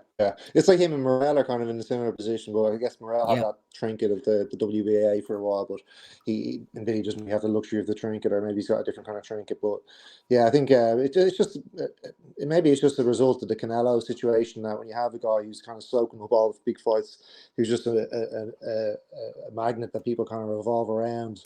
You get guys like Billy and Morel, who are very good fighters in their own right, but who aren't there because there's not 4 belts to go around. It's all tied up with this one superstar. But I think that they'll get their shot, and when the Canelo train does come to a halt and the belts fragment, it would be guys like Morel and Billy that would be there to soak it up. Murdoch, I think I have seen fight as well. I think I might have seen that Hardman fight. So I don't know. Yeah, I'm not expecting much out of him at all. They're tough Aussies, aren't they? But they're there to sort of take a beating sometimes. Yeah, they're on a bit of a roll now, to be fair. I noticed just because Nadim Haddad on Twitter, the Australian boxing Twitter guy, he's very vocal when the Aussies are doing well, and he's pretty loud recently. I think he's got a lot to like about Aussie boxing, between Tim Tszyu, Sam Goodman, and even ferocious Kambosos. They're talking about him fighting Lomachenko. I think that's an interesting fight as well. So yeah, I'm pro the Aussies, and it's a bit of a trip now up to Canada. So hopefully he makes it all right and does himself a bit of credit. Absolutely. Who else is on the other card as well, apart from Billy? You mentioned it was. Well, we got Jason Maloney. The rest of them are prospects. Like I said, Katayev. I think he was a Russian, 5-0, 5 knockouts. He's from Russia, fought in the Olympics. He's based in Australia, but he fights out of Canada now for some reason. So I'm not really sure what's going on there. But nails, by the way, he brings the heat, doesn't he? Him. Well, he does. I remember. I think he's a bronze medalist, silver medalist, possibly at the last Olympics. I forget. I think it might be in the Cuban that he fought actually. But he's a hard piece of shit. Like, honest to God, they would take some shifting. Yeah, he's packing on the air decent. miles. By the sounds of it. Right, let's get on to the main event itself then. BETERBIEV against Callum Smith. The guys in the chat have been putting in their 2 pence worth. Let's see where it is actually. Quebec City. Next Saturday evening, ESPN, ESPN Plus, all those things are televising it. 19-0 Artur Beterbiev, IBF, WBC, WBO light heavyweight titles on the line against 29-1 Callum Smith. Chris Butler says Smith will surely get stopped. David Palmer says Beterbiev stoppage rounds 7-12. Hamed says need to see Beterbiev KO Smith and Beterbiev versus Bivol ASAP. 100% agree with that. No time for Callum Smith win, unfortunately. He needs to get smashed up to make the big fight happen. Mark Stanton says Beterbiev by stoppage. Who else we got here? Talking about catchweight. Smith has a puncher's chance for the first 2 rounds, says Yumi Yappy. We'll get to that shortly. What else have we got as well? I agree, says Captain Casual.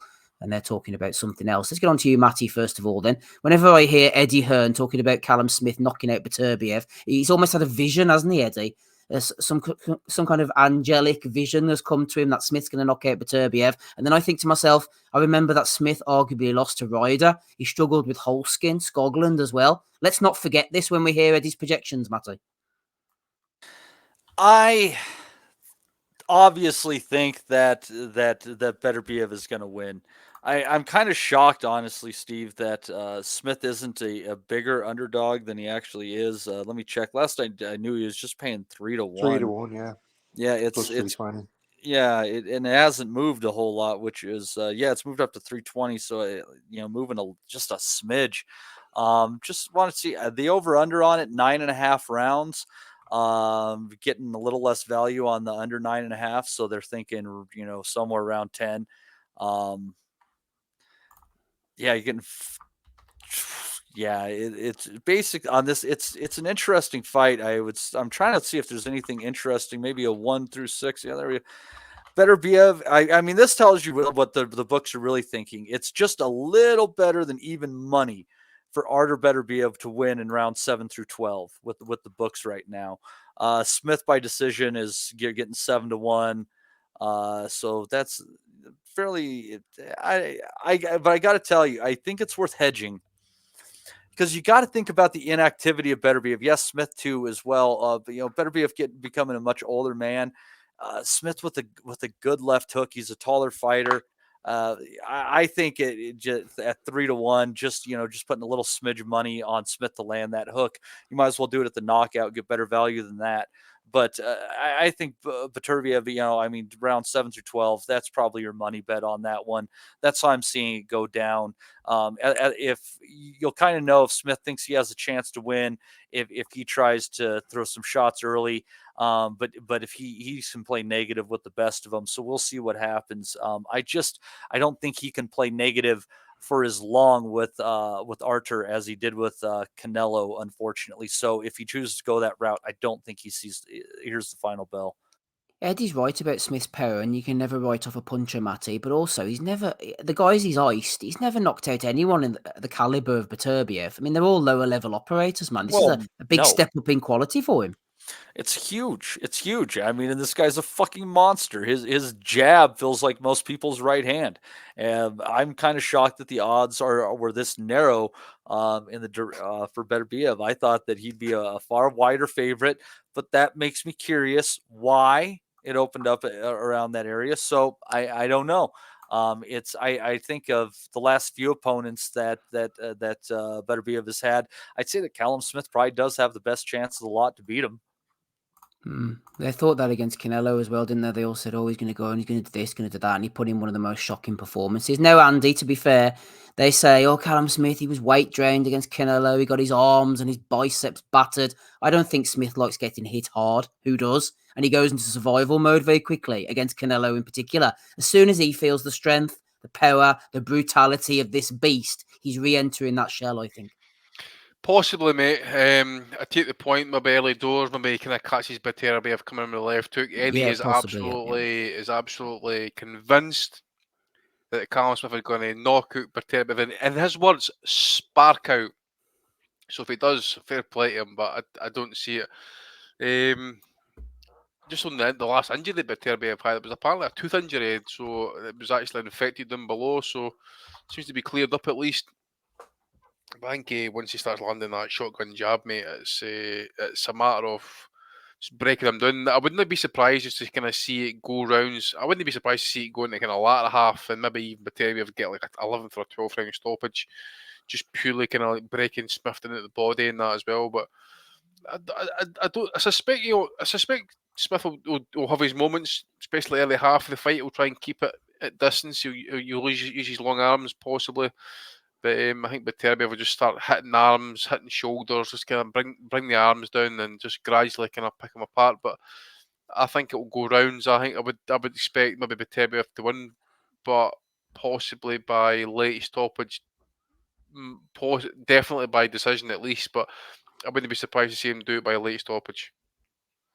Yeah, I think actually the comparison you were making there, Andy, is quite apt. I think it might be similar to the Yard fight. BETERBIEV could have to ride out an early storm, bit of a slow start. We saw him drop by Callum Johnson before. He was hurt a little bit in that one. The Jeff Page knockdown was a flash one. He kind of caught a jab, didn't he? And then he came back and beat the shit out of him in the next round. And then I think he'll come back. And I don't know if he'll stop Smith or not. I was thinking originally 9 or 10, but maybe could Andy go the distance? Smith might have enough to see the final bell. Yeah, possibly, mate. As I say, I think he's got enough. He was a good amateur back in his day. He's a good boxer. He has got decent power and that. The move to 75 will have helped him as well. But the thing is, as well, again, we were just mentioning about Ortiz earlier on the show. Smith's another one. This will be his third fight in 4 years. So third fight, and one of those was the Canelo defeat, I'm sure. So.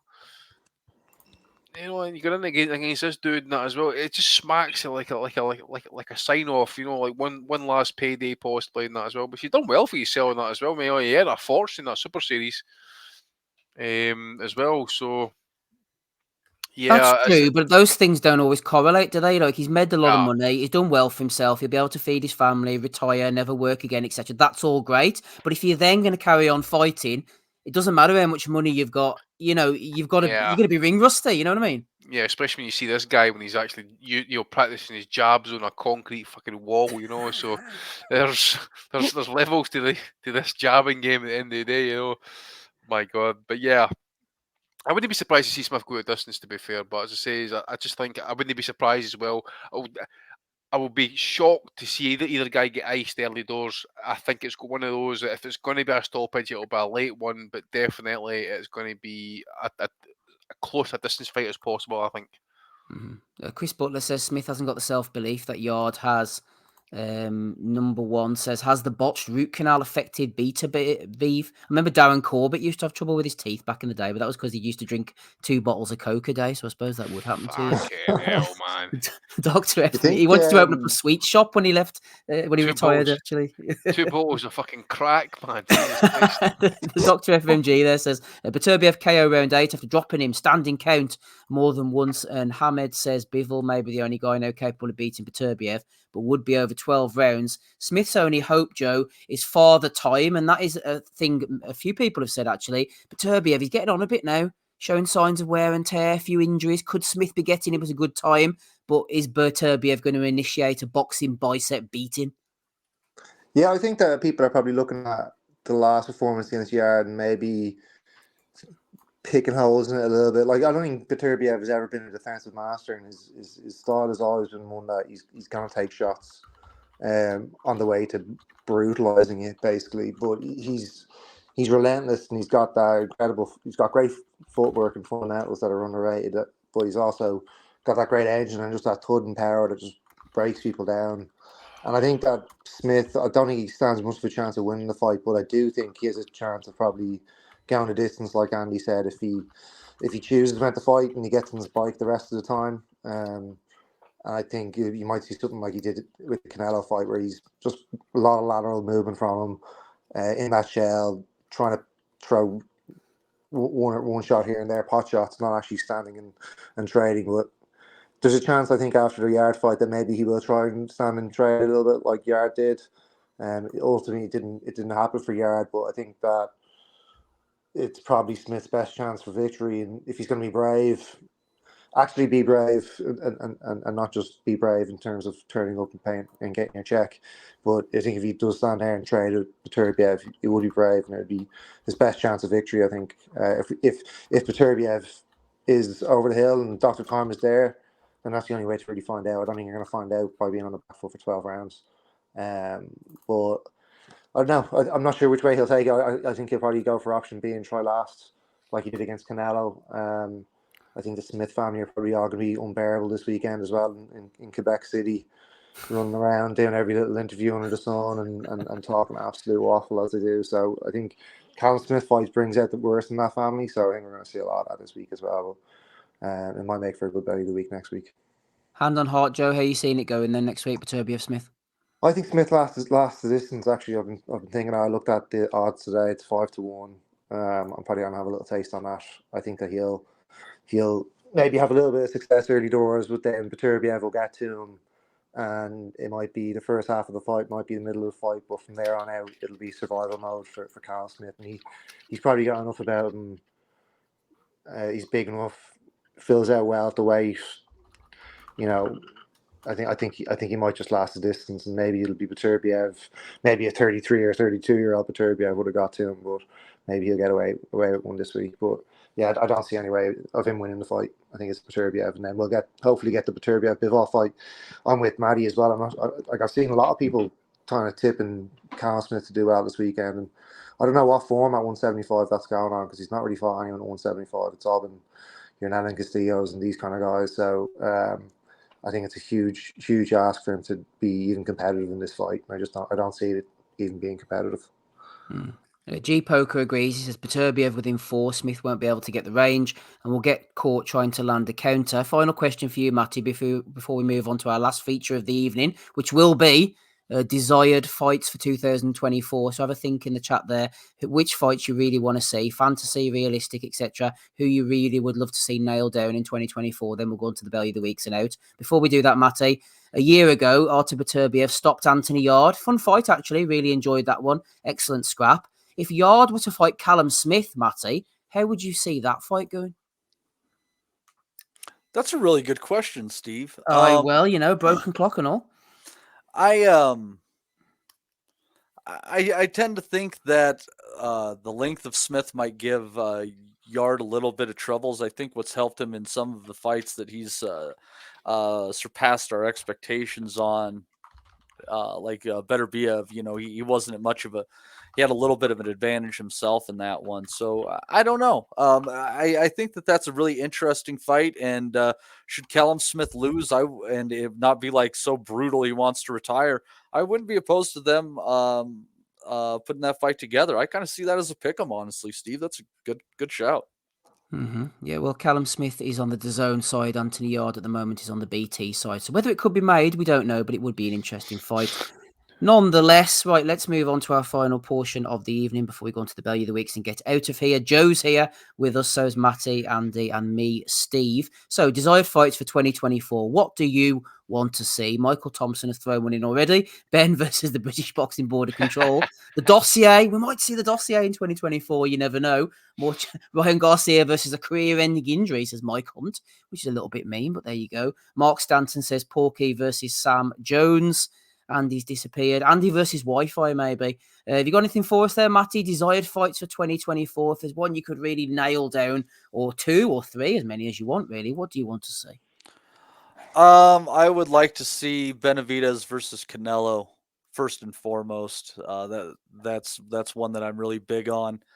I would like to see Tank versus Shakur. Yes. And not necessarily seeing an opponent yet, but I would like to see William Zepeda against a top 10 lightweight and see what he's got at that level, because he's a very exciting fighter. So that would be something high on my list to see. I would also like to see Zoo versus Charlo finally get done, but I don't know that'll happen with all the problems that the Charlos seem to be having. But yeah, there's a lot of great fights to be made, and I kind of sneakily would like to see Kenshiro Taraji take on Bam before Bam goes to 115 pounds, but I know that's a huge pipe dream.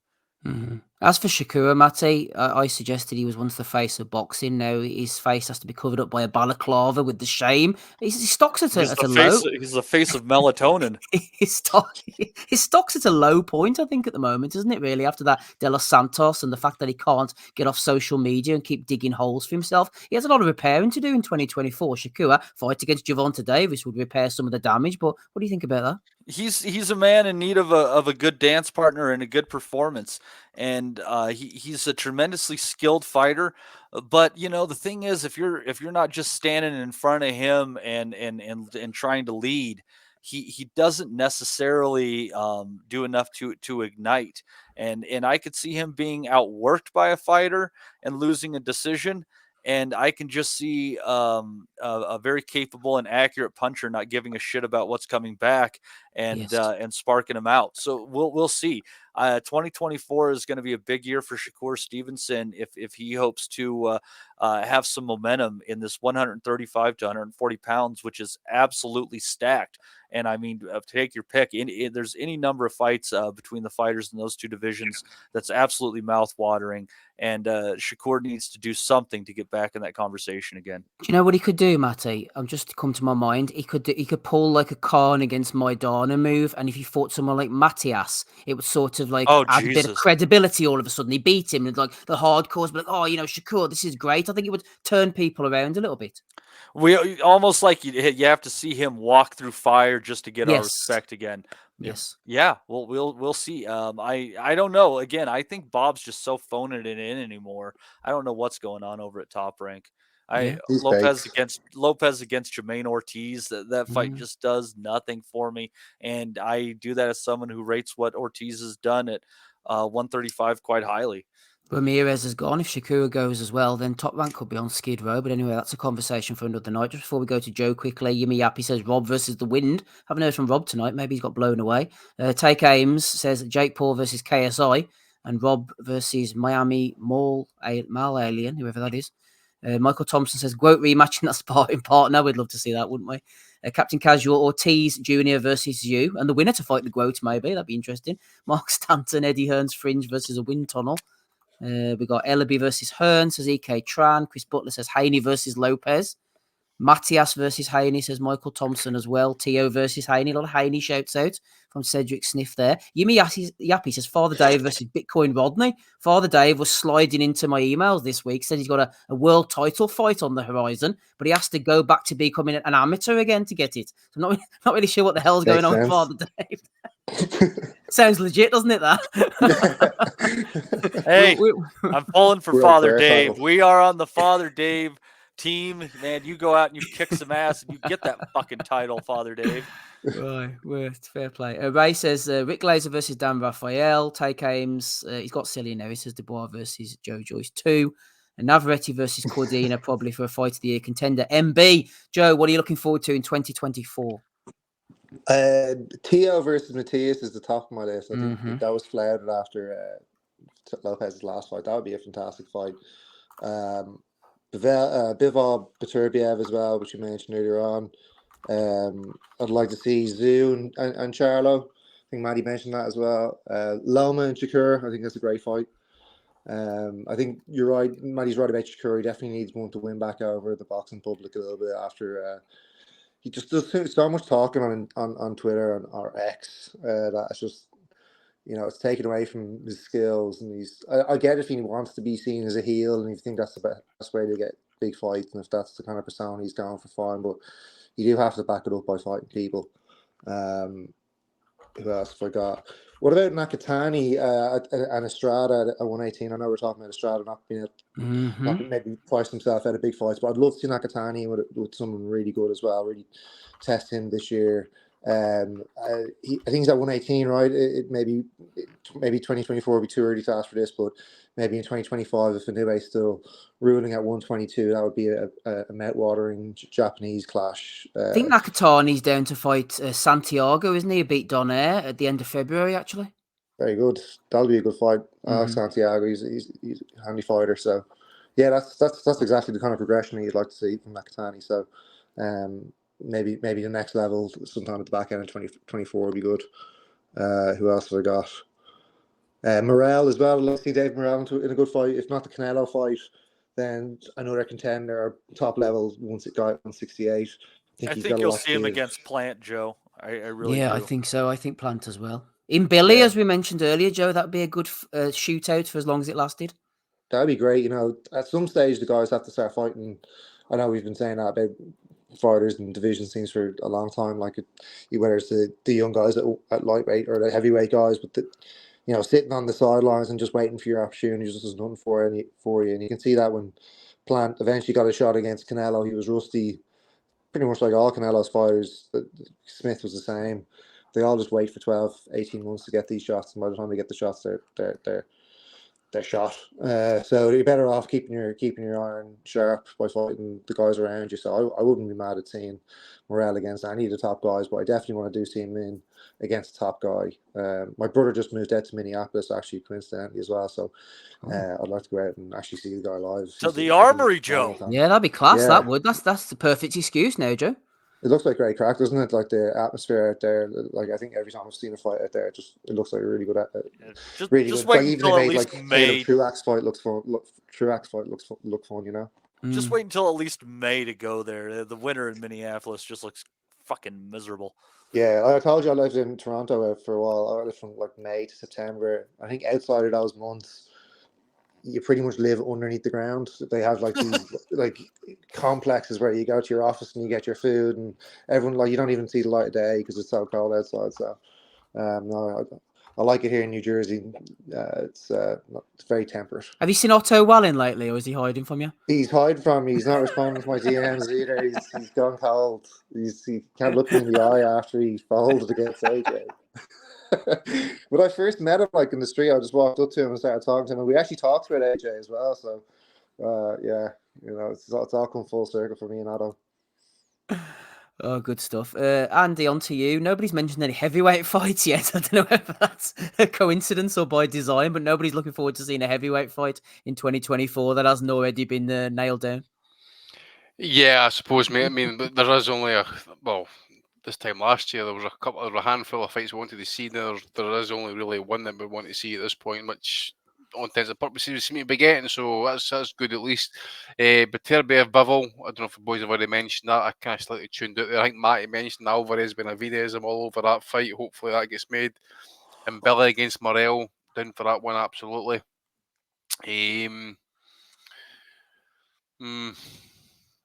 I think Tim Tszyu again.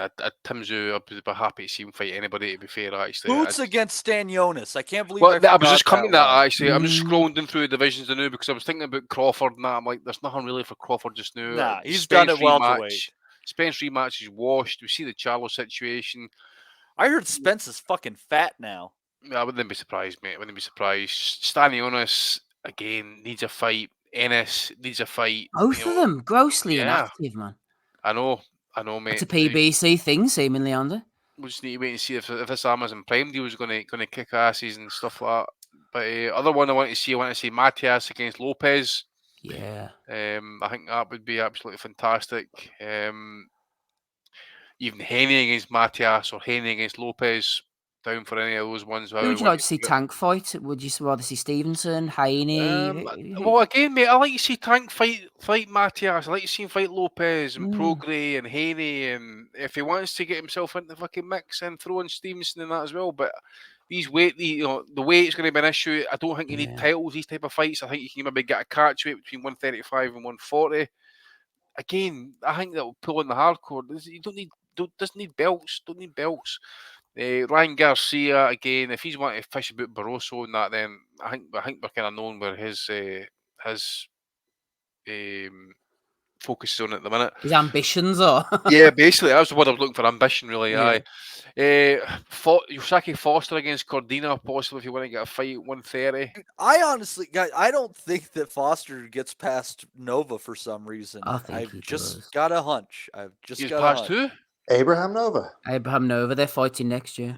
Steve, and by the way, Steve, great prediction on our part. Oh yeah, when he started throwing his name in. all the names, and he goes, "I might fight Abraham Nova." And we're like, "Fuck, where'd that name come from?" Like, well, just looks got like it's fed him. like Abraham Nova. He just got fed him through the earpiece. That's what happened there. Tipexed onto the Telecaster. Yeah, exactly. Aye.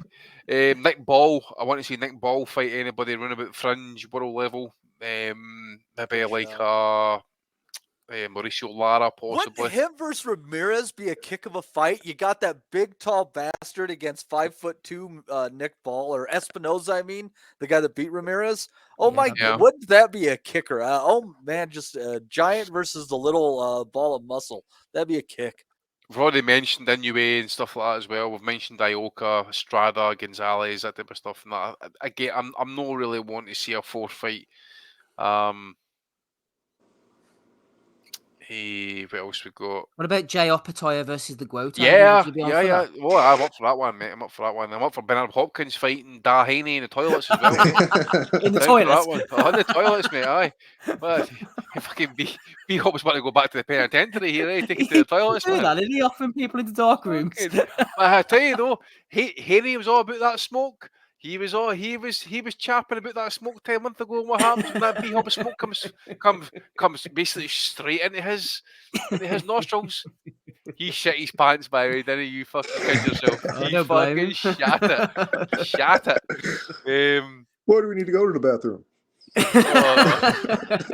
Okay, I think actually that Haney's on time, so he should have fucking known what that phrase meant. I know, but Hopkins, man, for me, it's a different animal, isn't it? That.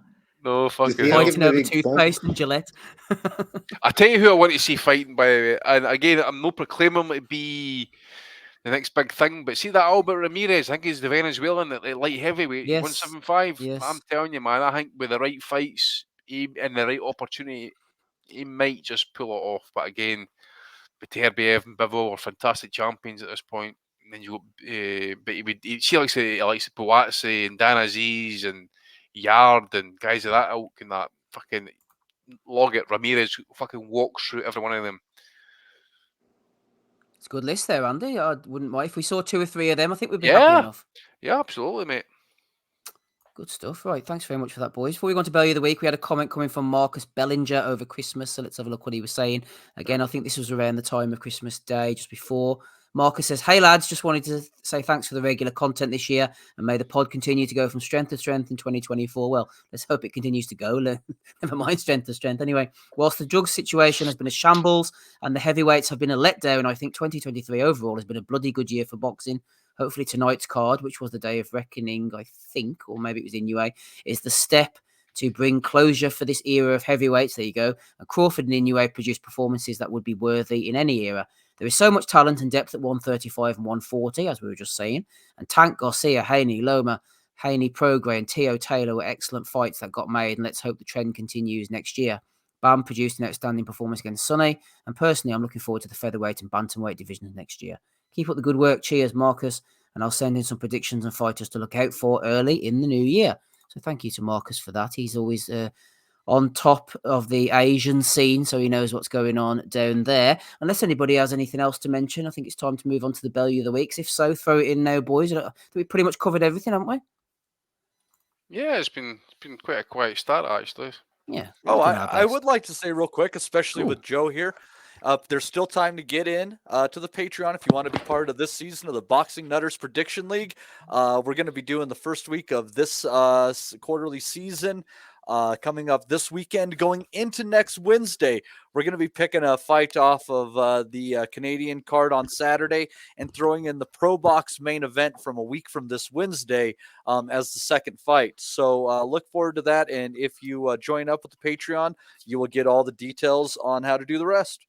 Yeah, absolutely. Patreon.com/Boxing Asylum for the Prediction League, the WhatsApp group, all the other things, a Splinter fitness group, Matty, as well. We're shedding pounds each week. So if you want to shed your pounds in the Patreon to us, you can also shed a few pounds and a few kilograms in the Splinter fitness group. Yeah, absolutely. And there's a lot of people doing a lot of good work in there. And then there's me. Not us.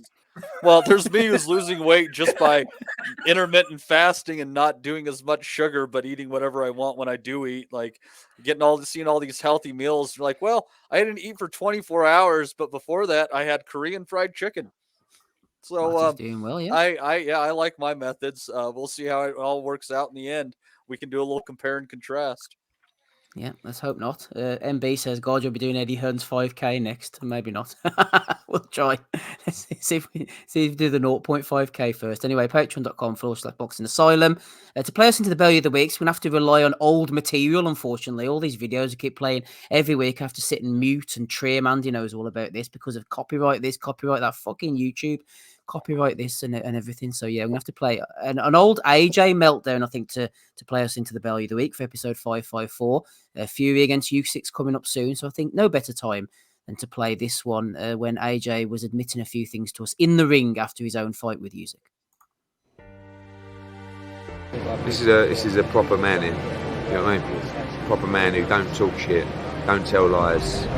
He gives everybody his time. A round of applause as our heavyweight champion of the world. Woo! Nice work from Joshua.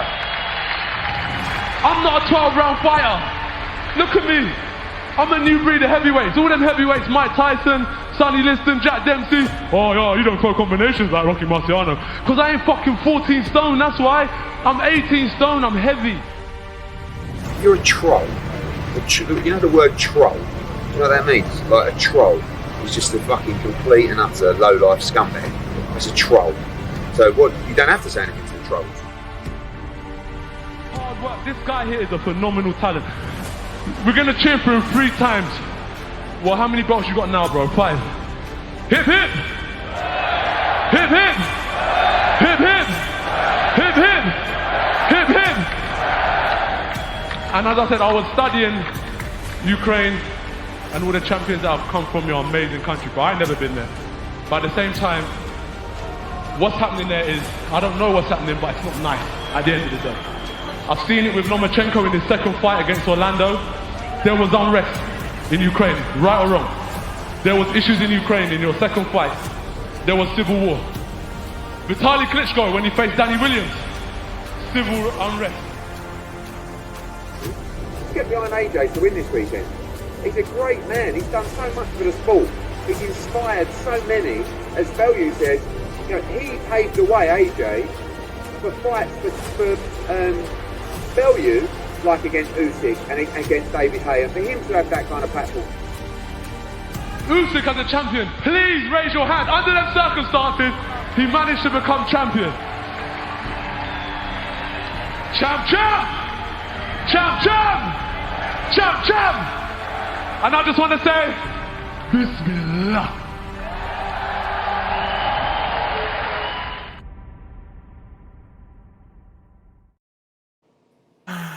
One of the all-time great meltdowns there from Ant. I just think it's hilarious how all these Westerners in that part of the world and boxing is going right now. And actually, the results are pretty fucking hilarious if you look at it. The initial reaction, like, they're like, nice words. Oh, yeah, B. Nice words from AJ. Classy. It's like it goes so downhill from there. Well, thanks for that, Anthony. Bellew of the Week, leading us in. Talking of nice words, there's been some nice words this week. Unfortunately, we had a passing in the boxing community, and it was met by the words of Rick Glazer himself, who broke it. Breaking, says Rick. Long-time boxing manager, # Cameron Duncan, has passed away this morning. Duncan managed many top fighters over his 33 years in # boxing. Duncan was 67 and in ill health for years. There's no RIP here. It's good riddance, Cameron Duncan. The lies have now officially stopped. What a bastard there.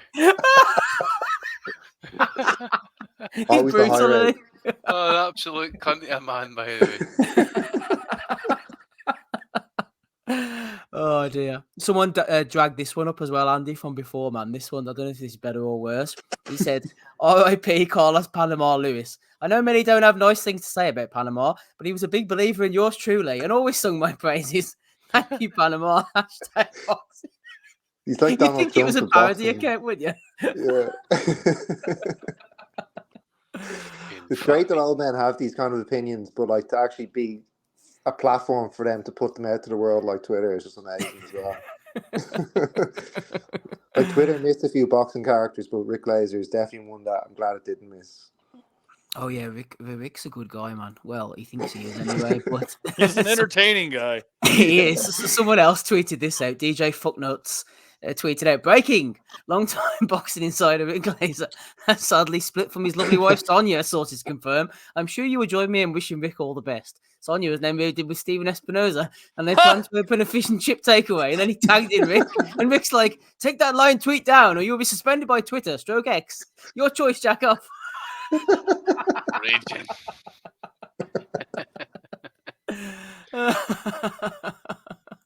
Oh dear. Did you see the videos of him last night? Yeah, he was kicking off, wasn't he, at the show? He was making moves. Yeah, he had to throw his weight around, his considerable weight around. It's trying to let it be known who was there, and who they were talking to. Jack off. Why is Oscar employing him, Joe, for any kind of meaningful business? No serious business would entertain Glazer on their books. Must have dirt on him.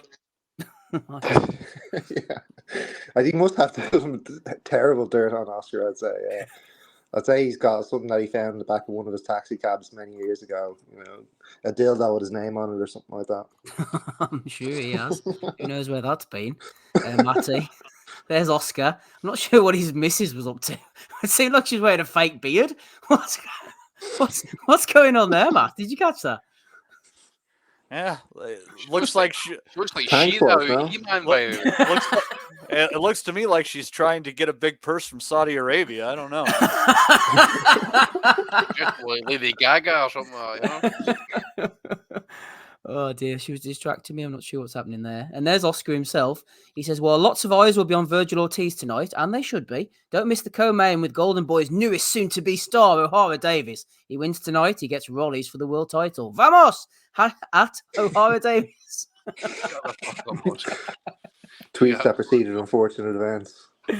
I think he deleted it afterwards, but we got a copy. The internet never forgets. Joe, you nominated this one. Sibby Boxing says, Happy New Year, boxing family. What's your bold boxing prediction for 2024? And Jim Carras said, Matchroom USA will have a breakout year and get a foothold into the US market. Yeah, I heard they want to pay Devin Farmer another $3 million to book out Philadelphia. Put Jesse Vargas in the undercard. Now we've seen this before. They tried to do so. Failed horribly. I don't know why 2024 would be any different. I don't know. Matty, what's your latest with DAZN? I saw that going around the Twitter sphere over Christmas about the guy who tried to cancel DAZN. He'd signed up in New Zealand when he lived in New Zealand, and he was trying to cancel DAZN, and the customer service advised him that he would have to fly back to New Zealand and cancel in the country that he signed up in. Yeah. What? Seriously? Yeah. He signed up in New Zealand. He's got to go back there and go, fuck that. Just cut them off at the source, man. Cut off the bank account. What's going on? That's what they told him. I can't figure it out, Steve. It works fine on my computer, but then I get that lag shit through Roku, and then I get that lag shit if I try to just get it through the internet on my television. I don't know what in the God's fucking name is going on with DAZN, but it's not nice. I can only watch it on my phone, and I have to then telecast it onto my TV, because every time I try to turn on my TV, it says I'm logged in too many accounts. Yeah, so if you go to the DAZN website, you can change what devices you have associated with your account and add a new one. You just get an old one off of there. There we are. A bit of advice. Matty should get on the customer service circuit.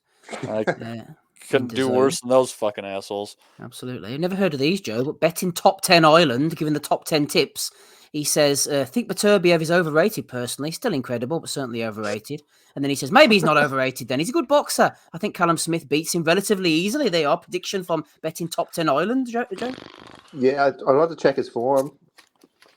I'd say his track record's probably questionable, but doesn't sound like he knows a lot about boxing.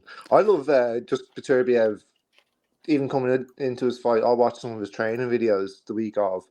He's an absolute madman. Like, he trains like no one else. He works out muscles like no one else in ways that you'd never see anyone train as well. Like, he's an absolute machine.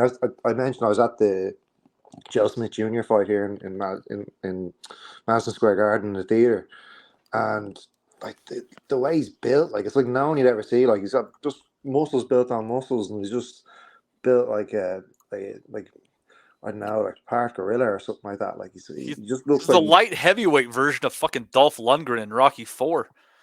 Yeah, he's just like George Foreman almost. Like he's like a light heavyweight version of him. Like he's kind of built just like a fucking beast. So I don't know. I can't see anyone beating him at the moment. Obviously, Father Time will get to him. Like I can't remember who said it earlier on. Maybe Ames, but like he can't keep going. But the way he conditions his body, the way he has like the top guys in Montreal and some like Canadian sports excellent academy who look over every aspect of his training and make sure he's not going too hard, or he's not like some guy who's just like running up hills, standing on his hands, but he also can do all that gnarly stuff as well. And like his hand and wrist workouts are insane. Like he spins the barbell for the weightlifting like it's a lollipop. Like he spins it around on it just one-handed. Like if I tried to do that, I'd never use my wrist again. I'd be wanking with my feet for the rest of my life. Like, so.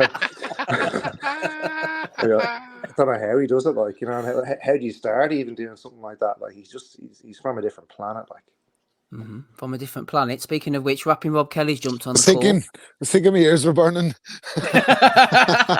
Just in time for this one, Rob. The McGuigan Family Gym and Promotional Company is set to be liquidated. You'll be sorry to hear. Well, that was really going places as well, I think. There's a lot of faith in that brand, wasn't there? Fucking hell. Money ran out. Everybody else's. You're not taking back any of this other people's stuff, liquidators.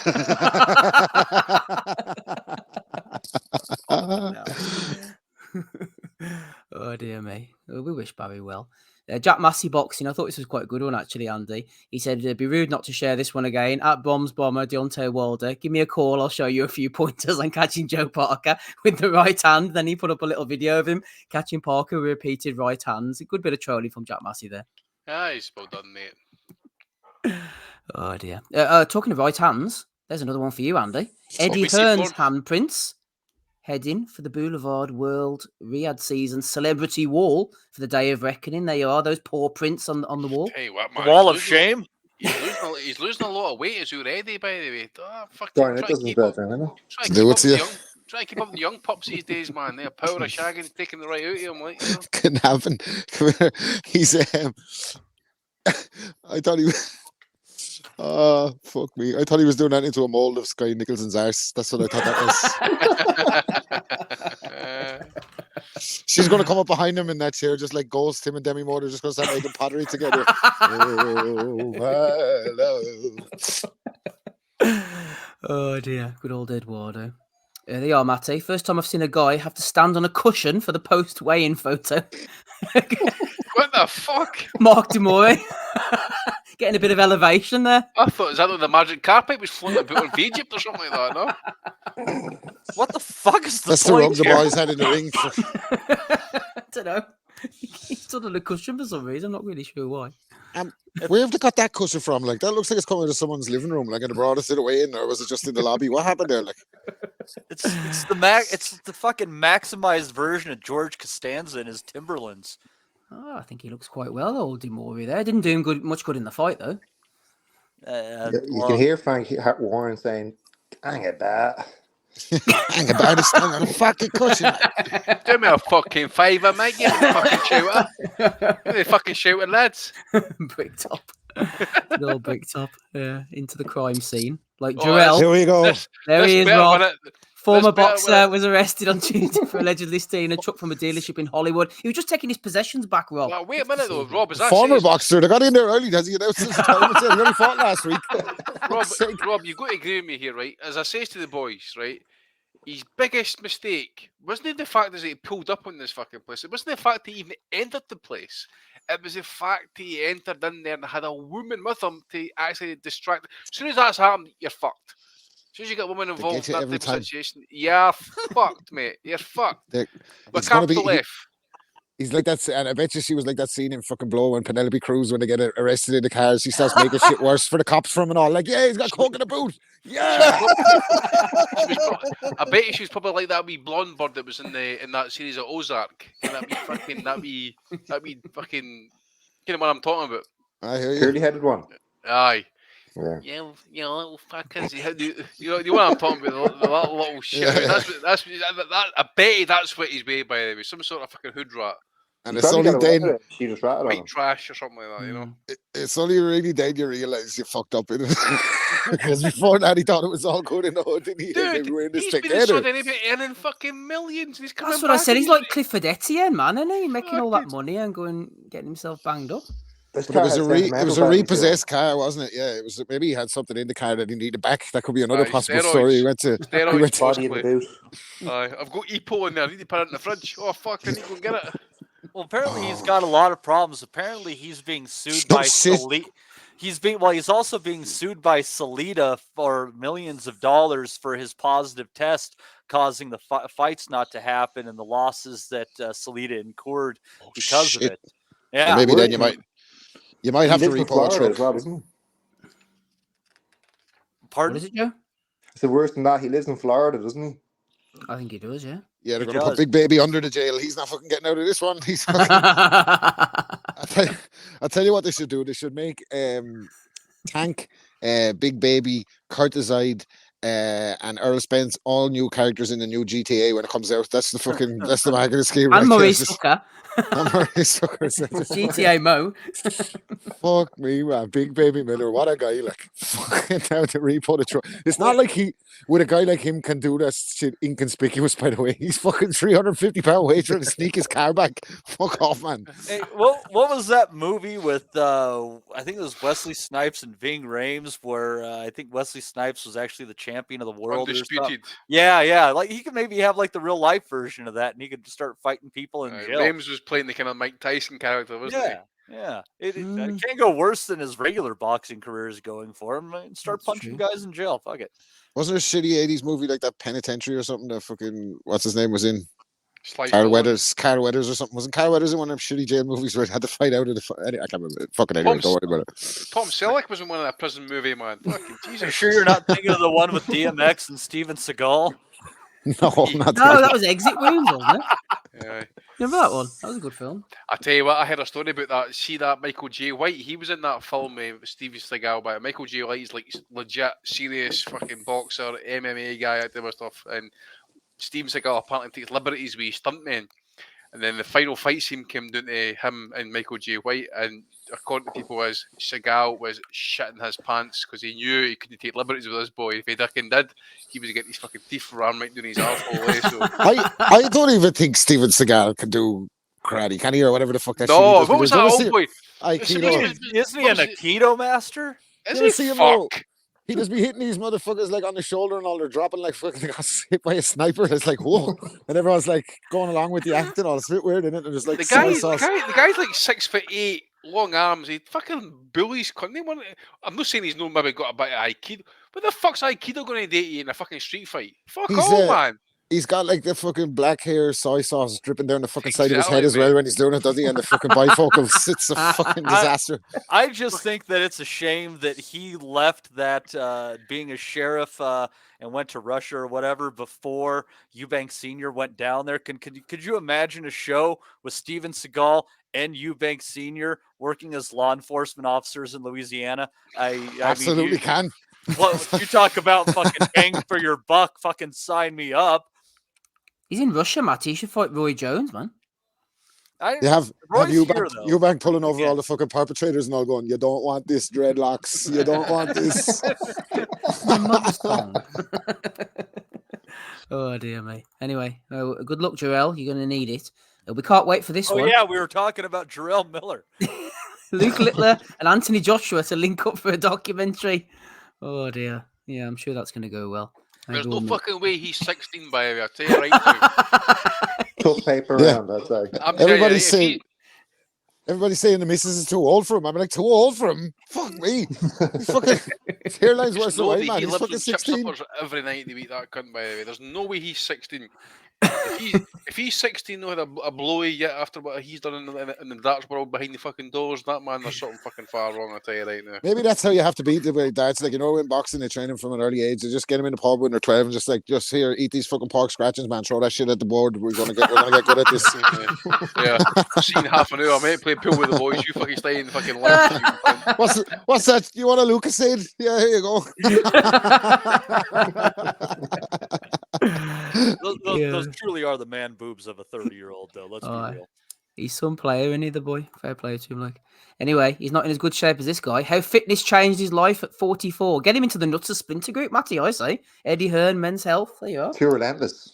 Yeah, everybody's welcome. Everybody's welcome if they believe that fitness is a primary I goal. believe. How many in the group are in credit?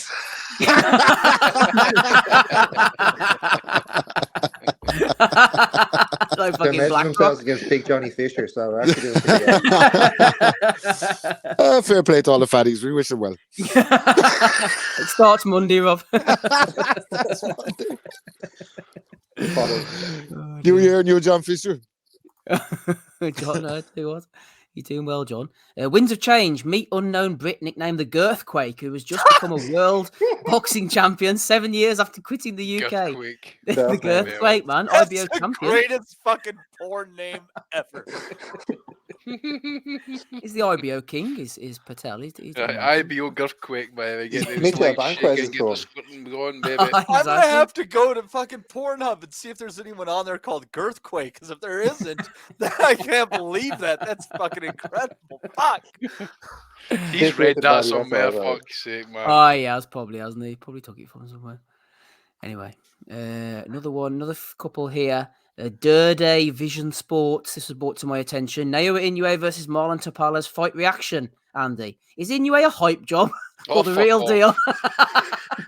Absolutely. Who is this helmet? I don't know. Somebody sent it to me. 120 subscribers. They want to ask for their money back. 122 money, by the way. Fuck's sake. Is it I a hype think- job? I think once you've crossed that threshold of, potentially being one of the 100 greatest fighters in the history of boxing, the word hype kind of goes out the window. Yes, well said, Matty. But Martin Bacoli has been busy. He says, "I hate." No, that's a Muhammad Ali quote. Actually, he put up a GoFundMe, help me to achieve my dream of becoming world champion. £70 was raised, so it seemed like it was going well. A few trolls jumped in. Jesus Christ! Oh my God, Steve! At least they give him fivers, silver lining, no? You wonder why he pulled the fucking fundraiser. Yeah, Martin Peterfile. Then you have Martin touches boys and Bacoli loves kids. Reminds me of a GoFundMe in Wexford that was started around a fire in a guy's house. That was suspicious to say the least. One of my mates put 20 quid in anonymously and said he burnt it himself.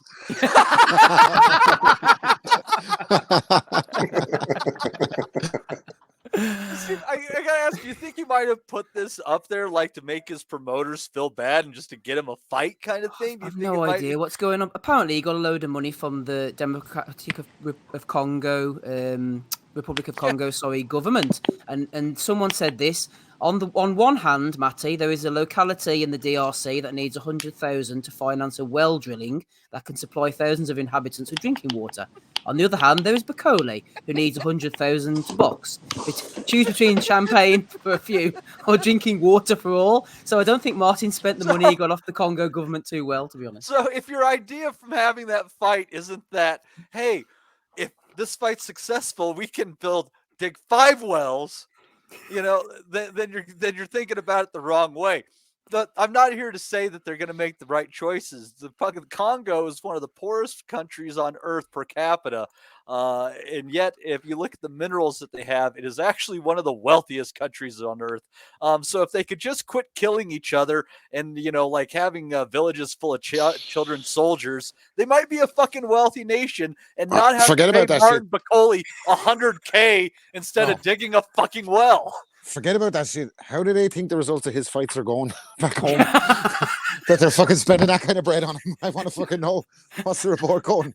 I think Congo needs to start the GoFundMe. If they're giving their money to Bacoli. Belgium needs to start the GoFundMe if it's Congo. Belgium calls all their shit, so book will start with them. Exactly. Yeah. Well, Great bunch of lads. Yeah, great bunch of lads. The Congolese. That is just a truly bizarre story, man. Flip me. But anyway, good luck to Bacoli, whatever he's up to there with Billy Nelson up in Scotland. Those are all the nominations I've got for this week. Matty, what do you have for us? I have nothing. The holidays and all that has been quite busy, but we'll start paying attention again in the new year. Okay, lovely stuff. Joe, what do you have for us? B-Hop for his little bump. He was looking for a bump off Bill Hayden Yes, in the that's the bathroom. winner And he for got a me, little by bump the way. on the way to the bathroom as well. So, yeah, bumps all around But- for but- B-Hop. B-Hop is fucking inviting everybody to the bathroom these days, isn't he? Just any problem he has with someone's like, yo, man, you want to go to the bathroom? Like, relax, B-Hop, man. There's cameras everywhere here. What's the fucking problem? That's what I said. That's the second person he wants to get into a dark room, isn't it, B-Hop? He keeps saying it's like some jail shit. He's like, you know what I'm saying? When it's man to man, you have to ask somebody to go to the bathroom. Like, what? You fucking remember that? For me, it was just weird because I was used to doing bumps in the bathroom, not Yeah, bumping and then confused as telling well. people to go to the bathroom. It's It was totally the backwards. fucking most bizarre exchange since the last bizarre Bernard Hopkins exchange 2 weeks ago. It's definitely the fucking up there since. What the fuck? Dude, I shit you. I had a friend growing up, and his dad was, and my friend, he was a black guy, but his dad was an army vet who had some traumatic brain injury, and like he would sit there and make us listen to him for like hours at a time as he like waxed lyrically about life. And whenever Hopkins goes off on a tangent, I get this fucking flashback to sitting in front of my friend's dad and just fucking listening to him and his treatise on life. Like Hopkins, he's like a philosopher with brain damage. It doesn't quite work. Yeah, it's just fucking never gets to the point. It's just a fucking. He's just like everybody knows B-Hop. I was one of the biggest B-Hop fans there is. When he had his detractors, I was one of his biggest fucking defenders. Like, but and speaking to him was probably one of the 2 times I was genuinely starstruck in my life. But having said that, he's rocking up at too many press conferences in turtlenecks and kind of like fucking suede jackets looking for trouble these days. I don't know what's going on with him. I'm kind of worried. No, but I'm sorry, Bathroom hops the same. I'm probably picking this one, maybe Gerald Miller possibly, but the fact is, Da Haney was talking all that shit about a year ago, and he was high energy, and then what happened? B-Hop, make no mistake, old school, B-Hop man. beat the shit out of David. Yeah, there's levels to this prison life, man. Yeah. B-Hop being penitentiary, by the way, and so has Bill Haney. Bill Haney clearly didn't learn when he was in the panel, didn't he? Because B-Hop walked up behind him and just whispered in his ear. If that was in the pen, came what happened there. Bill Haney's been in the fucking hospital with a fucking shank in his fucking kidneys, by the way. So, Or maybe he made something else, which is fucking even worse. but you see security getting involved though. You see security coming across, and all Da Haney kind of, you know, the eyes were getting a bit twitchy and all that type of stuff. Oh, he was shook. I thought in the He was exchange, shook. you want to say? He was shook. He was shook. He was shook. But at the same time, B-Hop's not fighting nobody. He's relaxed. Like he's not fucking fighting anybody out in the lobby or anything. Stop. Like. But the thing is, though, He needs to get some bathroom etiquette as well. I can understand them getting involved with that last carry on with the guy spitting his face. That's assault, man. You can't go. No, you can't do that. That. But then, as I say, Da Haney was spreading the heat, and then the smoke came blowing in, and that was B-Hop, and Bill Haney didn't want to smoke it, did they? So he didn't want to go to the bathroom and smoke that heat. Did you say that shoulder was assault? He's trying to get away. He's trying to get away from the cameras. No, sorry, Rob. See, the last situation with B-Hop got involved with Samson Lakowicz. Well, Samson Lakowicz got spat upon by the guy. It was Elvis Grant's son. Gloves, yeah. The guy who owns Grant's Gloves. His son spat in Samson Lakowicz's face. The fuck? Yeah. B-Hop went mental, man. Started chasing him down the fucking hall. B-Hop chased him all over the hotel, man, trying to get hold of this guy to kick his cunt in. Asked him to come to the bathroom again. He's like, yeah. He's got prison PTSD, man. Bathroom. B-Hop smuggling in bottles of links in his friggin' ass and everything now. I'm just wondering when he goes, he's trying to get away from the cameras, but when he goes to the bathroom, is like the little African lad with the aftershave is either Effla because he already has the tuxedo on, so it makes sense, doesn't it? You look at that as a potential assault story, and I look at that as about a story of togetherness, because you just saw a Muslim standing up for a Jew. Like, that's the world I want to live in right there. That was a beautiful sequence. There you go, but you can't go spitting in folks' faces like. No, look, fucking defending Lukowicz, that was the right fucking thing to do. Yeah, I mean, who fucking goes around spitting in people's faces? That's one of those things that every one of my exes. Rob, Rob, you need to keep your snowball Ask me kink for your off of the reactions, podcast. No, that's not what it was.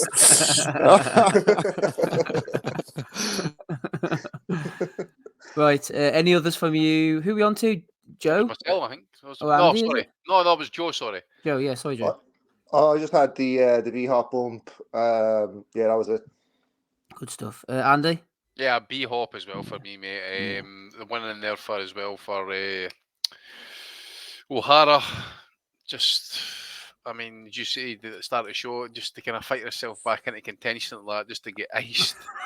Also, Then have Oscar saying the next big thing in boxing, baby. Oh, fucking hell. He lasts 30 seconds, man. See, Barroso, he throws the punches like, you ever see those fucking viral clips on Insta or something where it's like a 75-year-old man hitting a heavy bag and he still can whack? That's what Barroso looks like when he's throwing the punches in real time, don't it? Joffrey. And obviously, Big Baby, my lot of mate as well. It goes without saying, it's just fucking. Big Baby Miller is just a big that's why he's got his fucking nickname, isn't it? Big Baby opportunity haver who fucks it up. That should be his fucking nickname.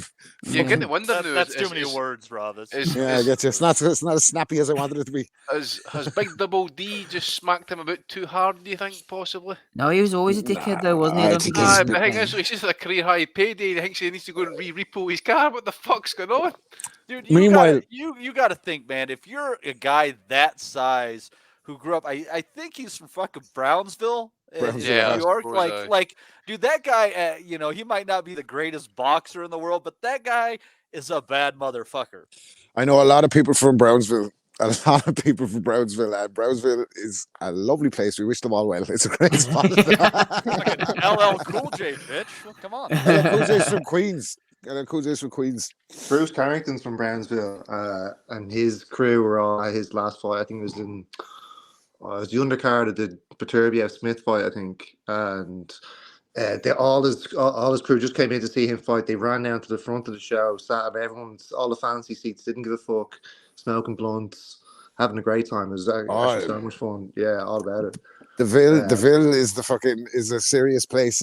Fucking Sean Price from Brownsville, my man Rim, Thurston Howell, all them. The infamous gang, the Decepticons, and the Lowlives are all from Brownsville. It's a great place, like I said. Transformers. Well, that's why they could be both, because they're deceptive. I get it. Yeah. I think that's maybe where they took the inspiration for their name, Matty.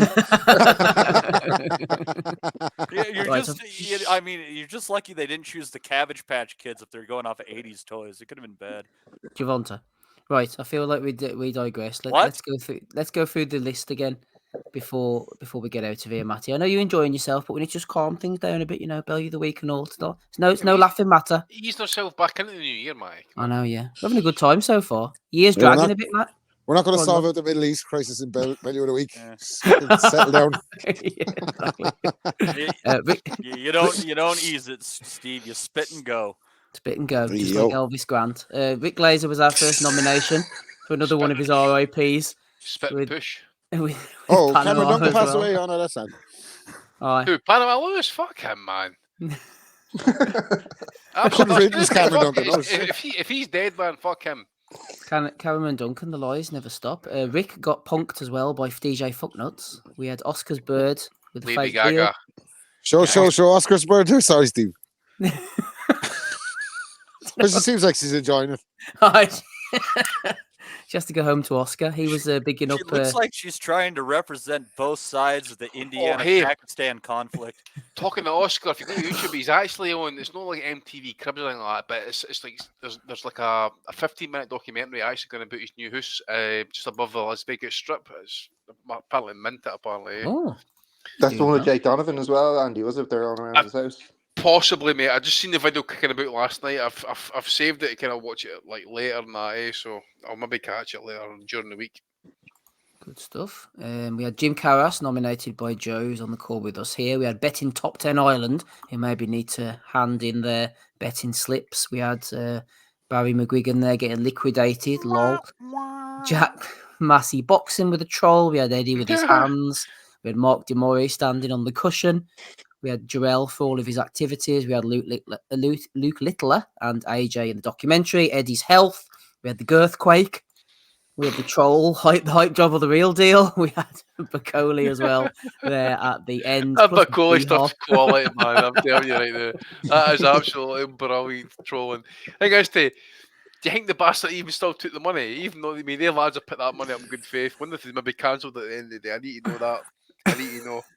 The boys were happy just to put the fiver through, but you probably make as much money as the super chats, don't you? free money, yeah. Do you see with Big Baby Miller? Do you think it's the fact that like he's probably just looking at Andy Ruiz's Instagram and getting all jealous? It could have been him. Yeah, is Andy Ruiz not getting divorced and the missus not going Yeah, after that's the right. millions as Taking well? him, yeah, for a ride. Yeah. There we go, man. There we go. Well, they'll be sharing any more good news stories on a Sunday night. There we go. Start of the year, meaning to go on like exactly. Hey guys, fucking start of the year. Cat Williams trying to fucking set the world alight, man. Jesus Obliterated Christ, him. that was I love Cat Williams, man. absolutely tremendous viewing. Honest to God, that's In today's Cat everyone's Williams a piece of shit except Cat Williams. All Cat Williams and shit for years has been on point. Like the Michael Jackson bit for me and the Iraq War bit. Oh my God, we're fucking funniest guys in history, man. A legend. We got a report of a disturbance. Ain't no disturbance here. Officer, just fuck the bitch. And he said part when he said about the Iraq War, and he's like, "We're not over there killing the Iraqi soldiers. We're over killing them." He goes, "Anybody in the audience want to tell me what the Iraqi soldier's uniform looks like?" He's like, "Exactly. We're over there killing fellas in flip flops, tank tops." Oh dear, Andy, who are you going for? Big Baby, mate. Go Big Baby. Go to Big be, man. Baby. I mean, Moxie, man. What Moxie, that guy just deciding, fuck this shit. I'm Jerome. I want my car back. Brownsville in the building. Let's go. Bootsville massive, baby. Let's fucking rock. Rock out with your car. Let's fucking go. That's why there's no car dealerships in Brownsville, by the way.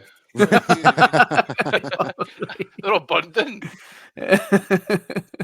I wonder what is it about Brownsville fighters as well, by the way, because you got to think Riddick Bowe, Mike Tyson, and Shannon Briggs are all from Brownsville as well. So there's something in the water out there. Fuck me. Teddy Atlas used to kick about that area as well, didn't he? I think he's in the Catskills, wasn't he? He's from Staten Island originally, I think. Staten Island. His dad was a doctor, but he ran with the dudes on the street. They actually had a really good interview on the Lex Friedman podcast with him recently. I normally don't listen to Lex, but there was a very good interview about his life with cousins. Do you know why I don't listen to him? Because I never fucking watch his podcast in my life, and he's in my algorithm every day. Just Lex Friedman on his interview. I don't give a shit about this fella. Who the fuck is he? Who is it? Who's that? Lex This Friedman. Lex Friedman character. Oh right, never heard of him. Wish him well. Yeah, wish him well. Exactly, he's doing well. Not as well as Joel Miller though. That's Andy's choice for Value of the Week. Joe, who are you going for? I'm going to go for Matilda's dad himself, the odometer fiddling bully Rick Glazer. The scourge of single mothers. He loves to nibble, this fella. Loves to nibble as well. His Twitter is just so much gold. He just comes back at everyone with this like old man kind of Italian stuff. So yeah, definitely Glazer. And if you can get that video as well of him giving the security guard a bit of grief from last night as well, it's hilarious. Good stuff. Yeah, I'll go for Glazer as well. That's 2 for Rick, 1 for Jarrell. Matty, who are you going for? Oh, I got to go with Jarrell Miller because, Steve, let's look at it from the frame of Jarrell Miller's last month. Ooh. He travels to Saudi Arabia.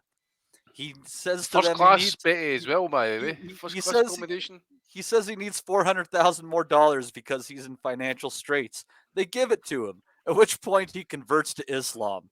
Then he gets knocked out by Daniel Dubois with 15 seconds left to go in the fight. He comes back home to find his truck has been repossessed, at which point he goes and tries to physically accost the people and get it back, and is arrested for that whole incident, and finds himself potentially looking at jail time. That's one of the most interesting months in the history of any man. Mike Tyson couldn't pull that shit off any quicker, man. Do you think it's like a fucking shitty fucking Forrest Gump? It's just great. It's only up from here, though. Do you think the missus was like, big baby, maybe we shouldn't do this? You were just on TV last week. He was like, bitch, I was on the zone. Nobody see that shit. Start the fucking Or hear it. I need to know more about this woman that he's pulled in, though. I mean, the whole thing's been poorly planned, but you didn't bring in the chick. Serafina was once a scorned Big Baby Miller. That's right, Associate, wasn't she? yeah. And she said everybody gets suck her dick at one stage in defense of Big Baby Miller, but then afterwards she turned on him. So maybe he just can't find the right woman, man. He's looking in the wrong places, maybe. My money says she can breathe through her nose pretty well. Rob, before you Not that he's going to know about it anymore. Ames has come in with a quote from Big Baby himself, apparently, who said, "God gives the toughest battles to his strongest soldiers." Also extending a very special thanks to my trailblazing attorney, John Weeks, who says, "After the facts are revealed, we are all confident he will be vindicated. I'm prayerful and look forward to a favourable resolution." He's been segued on to Conor Ben now, eh? That's what I'm talking about. In the States, anything is possible, baby. Only in America, if you have the money, you can make that shit go. Hey, come on, Big Baby. It's Tony Weeks, not John Weeks, to get him out of this one. Tony Weeks to stop the case early. He'll stop it early. Stop this trial. Stop this trial. Let's fucking... You got Rob. It's gotta be fucking. It was close. I got B-Hop was doing it. B-Hop needs to stop going around when Ellie Seckback is around, fucking bumping into people and wanting to fight him in the bathroom. He has to stop that. But I think Big Baby Miller, after like Maddie said, like what a fucking trajectory and a timeline. Like sometimes I look back at my life and think, shit, man, I have had a crazy life. But then I think of that, like I cannot imagine a situation where that unfolds. You get me? Like, I mean, he is literally, as Matty says, mate, he is literally flown back from Saudi Arabia. Like, what's a truck in America? 30K or whatever? Took Like, him, I don't know, where's he stay? Florida? I have no idea where he stays, right? But anyway, he's got home, he's realised the fucking car's been repoed. He's like, fuck this shit, man, I'm Jerome Miller, I've been fighting Saudi Arabia, I've fucking got fucking four stacks to bank. That's just tremendous, man. I mean, you have to spend all that money on lawyers' fees and fucking, honest to God. He's probably waiting on the check to clear, and he should have just got his paid by Bitcoin Rodney. I mean, he's phoning Turkey El Mac. He's phoning Turkey El Mac, man. He said, "Hey, dude, I need back on that he's show." like, yo, Your Excellency, there's been a problem in fucking Brownsville. I'm gonna need your help. What do you need me to do, man? Honestly. Look at his mugshot as well. He's like, look at him like fucking hell. On the come down. Big Anthony George, you know, AJ must be laughing at this shit so hard, man. He's in his sitting room with in his big plush house with his fucking friends, his entourage yes men, and they're all just pulling up the mugshot on the fucking phone and laughing their brains out right now. Like, actually, I love that from AJ when they had their little confrontation and Miller was backing at him again, calling him pussy, and he was like, "Remember, you blew fucking 7 million. You blew 7 million." It was fucking brilliant. It's just always remember you blew 7 million. Brilliant. Cosmo's landlord. It's good. Yeah, you're $7 million dollars poorer than you should be, and you're fat. Shut the fuck up. Well said, Matty. Maybe Big Baby will get in the fucking Nutters fucking group and turn his life around. Yeah, he might do, exactly. I mean, you don't remember Gerald Miller's Instagram post right after Ruiz knocked him out? And he's just sitting there silently with the eyes rolling back, going, "Oh," you're like, think to yourself, dude, you just fucking blew it, man. That could have been you right there. It could have been you on the night. It should have been him, and he was in AJ's head. And if AJ obviously shit the bed that night as well and was fucking had stage fright or whatever, it was set up for him. Like, fucking hell. Well, his life was on the down spiral, but it's on the way up again now because he's the Bellew of the Week winner for episode 554. Congratulations to you, Jarrell Miller. Just a quick one from Michael McElway, who threw in a tenner earlier in the solo super chat. Before we get out of here, Rob, is there anything you want to say about the weekend's action? Maybe about poor old O'Hara? I just found it. I was actually fucking delighted for Barroso, actually, because the way they robbed him against the masterful Rowley, who clearly fucking showed the world how good he was, as Dave Lee said. It just goes to show you how fucking good Rowley is if he easily beat Barroso like that. But I was brilliant to see him. Like, he's fucking, what age is he? Like, he's fucking 78 or something. Like, he's down on his knees like that, celebrating. Like, he's older than he says he is anyway. And I think him and Luke Littler are fucking in the same kind of stables. You get me? But I thought that was Same paper tremendous. round, He was the model for the heads on Easter Island. Luke Virgil- Littler's going to be injecting Barroso's blood into him to try and keep him. Virgil Ortiz makes me excited for the future of the welterweight division when Crawford leaves the sport. Like, I think he's fucking, he's a thunderous puncher, like, and his technique is fucking brilliant, and he just keeps the KO streak going. But obviously, the stoppage is a joke. I mean, he was going to stop the guy. There's no doubt about that. Like, he was definitely going to get to him and fucking bang him out of there. But Tony Weeks was like, "All right, man, let the fucking fight happen, will you?" Like, Jesus. But yeah, that was good. We're also having this moment. I mean, O'Hara Davis is like, what can you do in that situation with him? I mean, he fell for the fucking, like, he is a poor fighter, like, and he actually improved a lot over the years. So I don't want to kind of take too much away from Eddie. Fucking ditched him. He did really, really well to get himself back into a world title position. He won that golden contract and all that. Like, and he was there on merit. It just fucking, it's just levels, man. He never had it that way. Like, he could punch a little bit, but his skill set is not there. And Barroso just fucking lined him up, by the way. If you look at the knockout, like, he threw kind of two really, really, really, really slow throw away fucking southpaw feints and then came right across with the left hook after O'Hara reached, like, and that was the fucking end of the fight. They could have rolled it off there. If Tony Weeks had fucking been reffing that one, he might have saved him from, because he was saying, the ref was like, "Do you want to continue?" And O'Hara Davis was like, "Do," like, there was not the fucking, he was looking at the floor and all, like, "What do you mean, do you want to continue? We can't even fucking see." Like, he should have pulled him. The ref there was a bit of a disgrace. He should have pulled him out after the first knockdown. That was too heavy, like, to come back from. And then obviously it was, but yeah, I don't want to fucking spend too much time. I'm sure he's a fucking trashed out there, but yeah, entertaining start to the year, let's say. And Big Baby keeping us going on a fucking absolute blinder, doing an absolute blinder to ring in 2024. Big Baby Repo Miller. Fuck me, the Repo Man. The Repo Man. Absolutely. Right. That is where we shall leave it for 554. Thank you to everybody who's been in the chat, everybody on the panel as well. We've had Rob there, we've had Andy, Joe Kennedy's joined us, Matty DJ Leonardo, and Des was on earlier. Matty will be in the hot seat next week for episode 555. Don't forget to hit the like, subscribe, or you can do none of them things actually if you want. You can join us next week though on YouTube. I've been Steve Wellings. We'll catch you all again, same time, same place next week, and bye. We'll never forget.